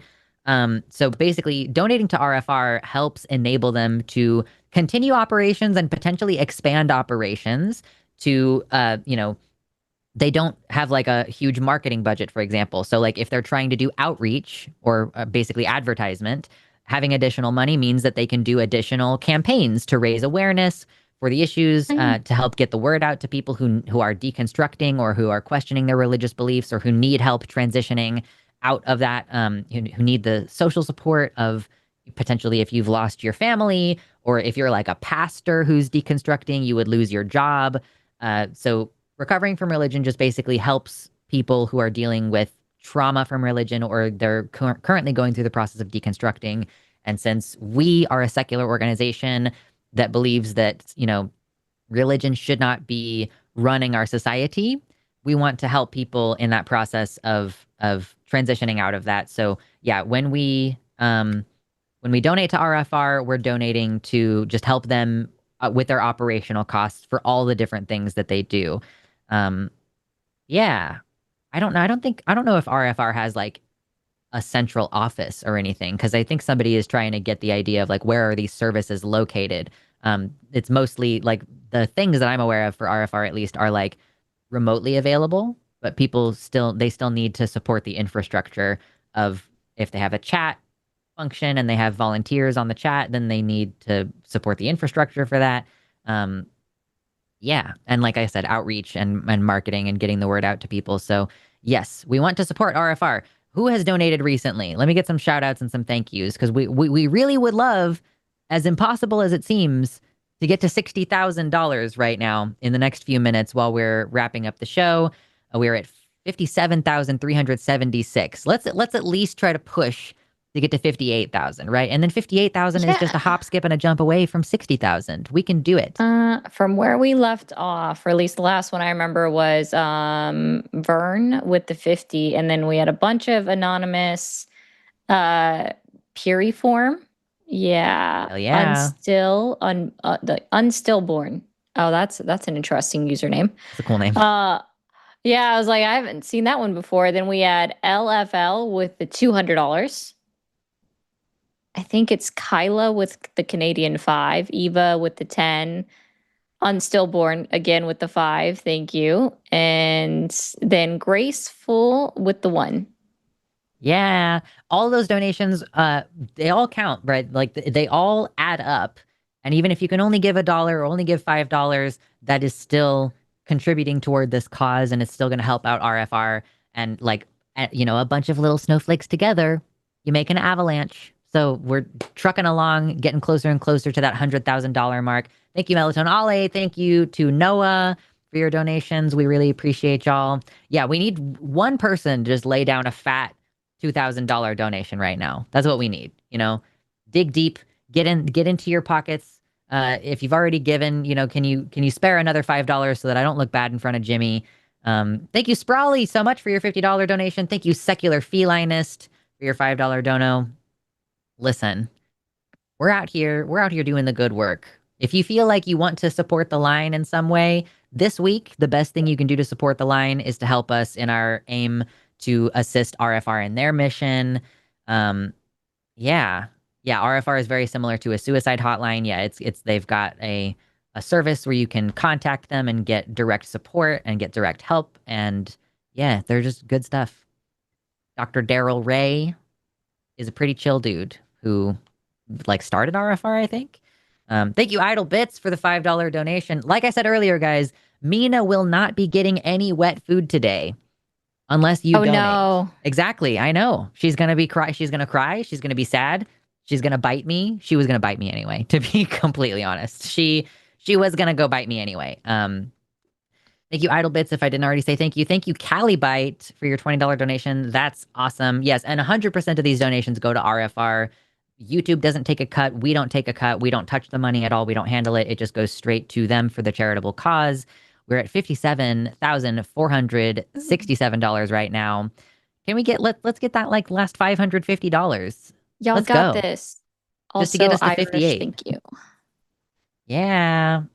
Woohoo! Y'all can do this, and I even sent over. Yes, Meg. I don't know if you saw my message on your Venmo. I already donated it over. I already did it, and I put the screenshot in my Discord so you can see. Yeah, I saw you had a $5 dono earlier. So yeah, shout out to the TikTok people. Lux agreed. See, I'm not lying. Also, it's in the Discord. Yeah, it's also in the Discord. Hell yeah. We only have a few more minutes, y'all. We've got about 5 minutes left before we all have to leave. We all have to evacuate. Thank you for the $20 from Arcane Goat. Thank you, Anonymous, for the $5. Help us with this last push. At least we got at least $500 in the next few minutes. But ideally, if somebody just wants to drop a fat $2,005 donation to the Recovering from Religion Foundation, that would be sweet. RFR.org, or not RFR, it's like recoveringfromreligion.org. Let me see. Recovering from Religion. Yeah, recoveringfromreligion.org. If you guys want to find any more additional information about this, or if you or a loved one is in need of those services, feel free to check them out. They're an LGBTQ affirming organization. We wouldn't be supporting them if they weren't LGBTQ supportive. So yeah, get some peer support over there. There's a text chat. You can call if you need call support. There is RFR support groups, and you can even do in-person meetings. It's kind of like just like a support group. I was going to say like an AA meeting, but it's not at all like an AA meeting, I assume. Online resources, there's in-person things you can go visit. Yeah. How are people able to send super chats? I don't know how that keeps happening. This is the second time now. How dare. I think that it's still available somewhere. Yeah, I just don't know how. Yeah, I'm literally my super chat button has been replaced with a donate now button, so I don't know how that happened. But thank you for the $19.99, William. We appreciate that. Yeah, thanks for the tenacity of your $20 dono. Yes. Pavlichenko dropped one of the baddest lines ever. She became friends with Eleanor Roosevelt, who asked her what it was like to have taken out over 300 guys. She replied, and I quote, 300 men? No, 300 Nazis. Yeah, that was kind of fun. Yeah. They're not even men. They're not even people. They're Nazis. So, man, Lyudmila Pavlichenko, fucking a literal hero, like a literal certified hero. If you support the sniping that Lyudmila Pavlichenko accomplished, help us support RFR. They're totally related concepts, I promise. I am not stretching this at all whatsoever. Thank you, Masked Tall Man. Great name for your donation. Melatonin Ollie with another donation. Thank you so much. We appreciate y'all. There's a crown you can hit to get access to super chats. Okay, well, that's annoying. We don't need your super chats. We are doing okay. The line is okay right now. What we need is support for RFR. You know, we're just like sacrificing most of our income for a week to send you over to RFR. Okay. Also, if you guys want to volunteer for RFR, if you're like one of those people who's like, I don't have any money right now, you know, we are at $57,502. We would like to get at least another $500 in the next couple of minutes, but ideally, it's like we were trying to get to 60,000. You guys are making me look bad in front of Jimmy. So, and you're disappointing Mina because she's not going to get any wet food. We're not hitting the goal. Sorry, no wet food. No wet food for the baby. No treats either. As a matter of fact, no treats either, and she needs those because those are her dental treats. It's like brushing her teeth basically. She just crunches through the treats. But yeah, thank you, Melanie, for your $5 dono. We appreciate you. Oop, I got another one to send over from Sarah Beth with 15. So let me forward that over. Hell yeah. Thank you to the TikTok people. Oops. Yeah. Got to type in the right square. If you go over to our YouTube page, if y'all are listening over on Ari's TikTok or Twitch, if you just go to the Line YouTube channel at Q&A Line on YouTube, there is like an event posted that's like our big RFR event this weekend, and you can find the link in there. Or if you see that we're currently live on the Jimmy Snow channel, you can click into here, and we've got the donate thing pointed there. Thank you so much for the anonymous 250 New Zealand dollars. Ooh. Thank you so much. That is super generous. We really appreciate you, and so does RFR. Thank you, Twilight Hope, for the $5. Yeah, New Zealand really cash. Pretty. Is it really? It's really pretty, yeah. I've never seen New Zealand money. I have. I used to work at a bank, so of course currency exchanges. Yeah. And so it like first time I saw, I was like, this is really cool. They have like a little spot on it that's see-through. Oh, that's cool. Okay, I see. Yeah, like a little transparent part on the side. That's cool. Yeah, thank you so much for that donation. That was very generous. We appreciate you. And that has put us now at 57,659. We only have like basically a minute, only 1 minute before we have to leave. Get as many donations as you can in right now so that I don't look bad in front of Jimmy. Come on. Exactly. Let's do this. You got to help Mina. You got to help her. We got to get more supers. Don't make me look bad because I jumped in. So that's true. Yeah, don't make Ari or me look bad in front of Jimmy. 1 minute left. 1 minute left. Can't donate without a credit card. Yeah, it's pretty stupid. Yeah, thank you to... it is weird. Thank you to whomever Ari just transferred your donation. I see that $15 just popped up. Sarah, thank you so much. Sarah Beth, what a great time. Do donations in other currencies translate to USD? Yeah, they handle all of the conversion without our assistance. So I'm gonna have to tell Mina. Yeah, she's crying and screaming and throwing up because we did not hit our goal, and we absolutely have to get the fuck out of here now. So thank you everybody so much for your generosity. Thank you guys really appreciate it. Here. Yeah, thank you for being here. We do appreciate all those donations, even though we didn't push as hard as I was hoping to, but that's okay. I know y'all are digging deep, and times are rough right now. So thank you so much for supporting. Thanks for the $20 from Anonymous there right at the end. Yeah, Ari, do you have any wrap up commentary you want to make? Here, we'll make this quick. Fuck TikTok for not understanding just repeating what somebody else said now results in a ban. But WRFR, fuck MAGA, y'all suck. Another 10 from Sarah Beth just went through. So thank you. So appreciate that as well. And thank you, Jess, for the $2 super chat that somehow came through. Either way, whatever. We appreciate that. Yeah, guys, just stop being bigoted. Let's just not be assholes. How about that? Yeah. And fuck ICE. Yeah, fuck, I stop voting for men. Not sorry. Literally. All right, Yeah. cool. Thanks everybody so much. We appreciate you. We appreciate your And support. that's the show. And we're gonna get out of here now. Thank you. Bye. Bye. I'm just gonna dance to my own music because we don't have outro music on this. Yeah, I'm sure it'll happen eventually. Maybe. I don't know. Maybe. I just do a. I accidentally clicked the button that closed all my tabs.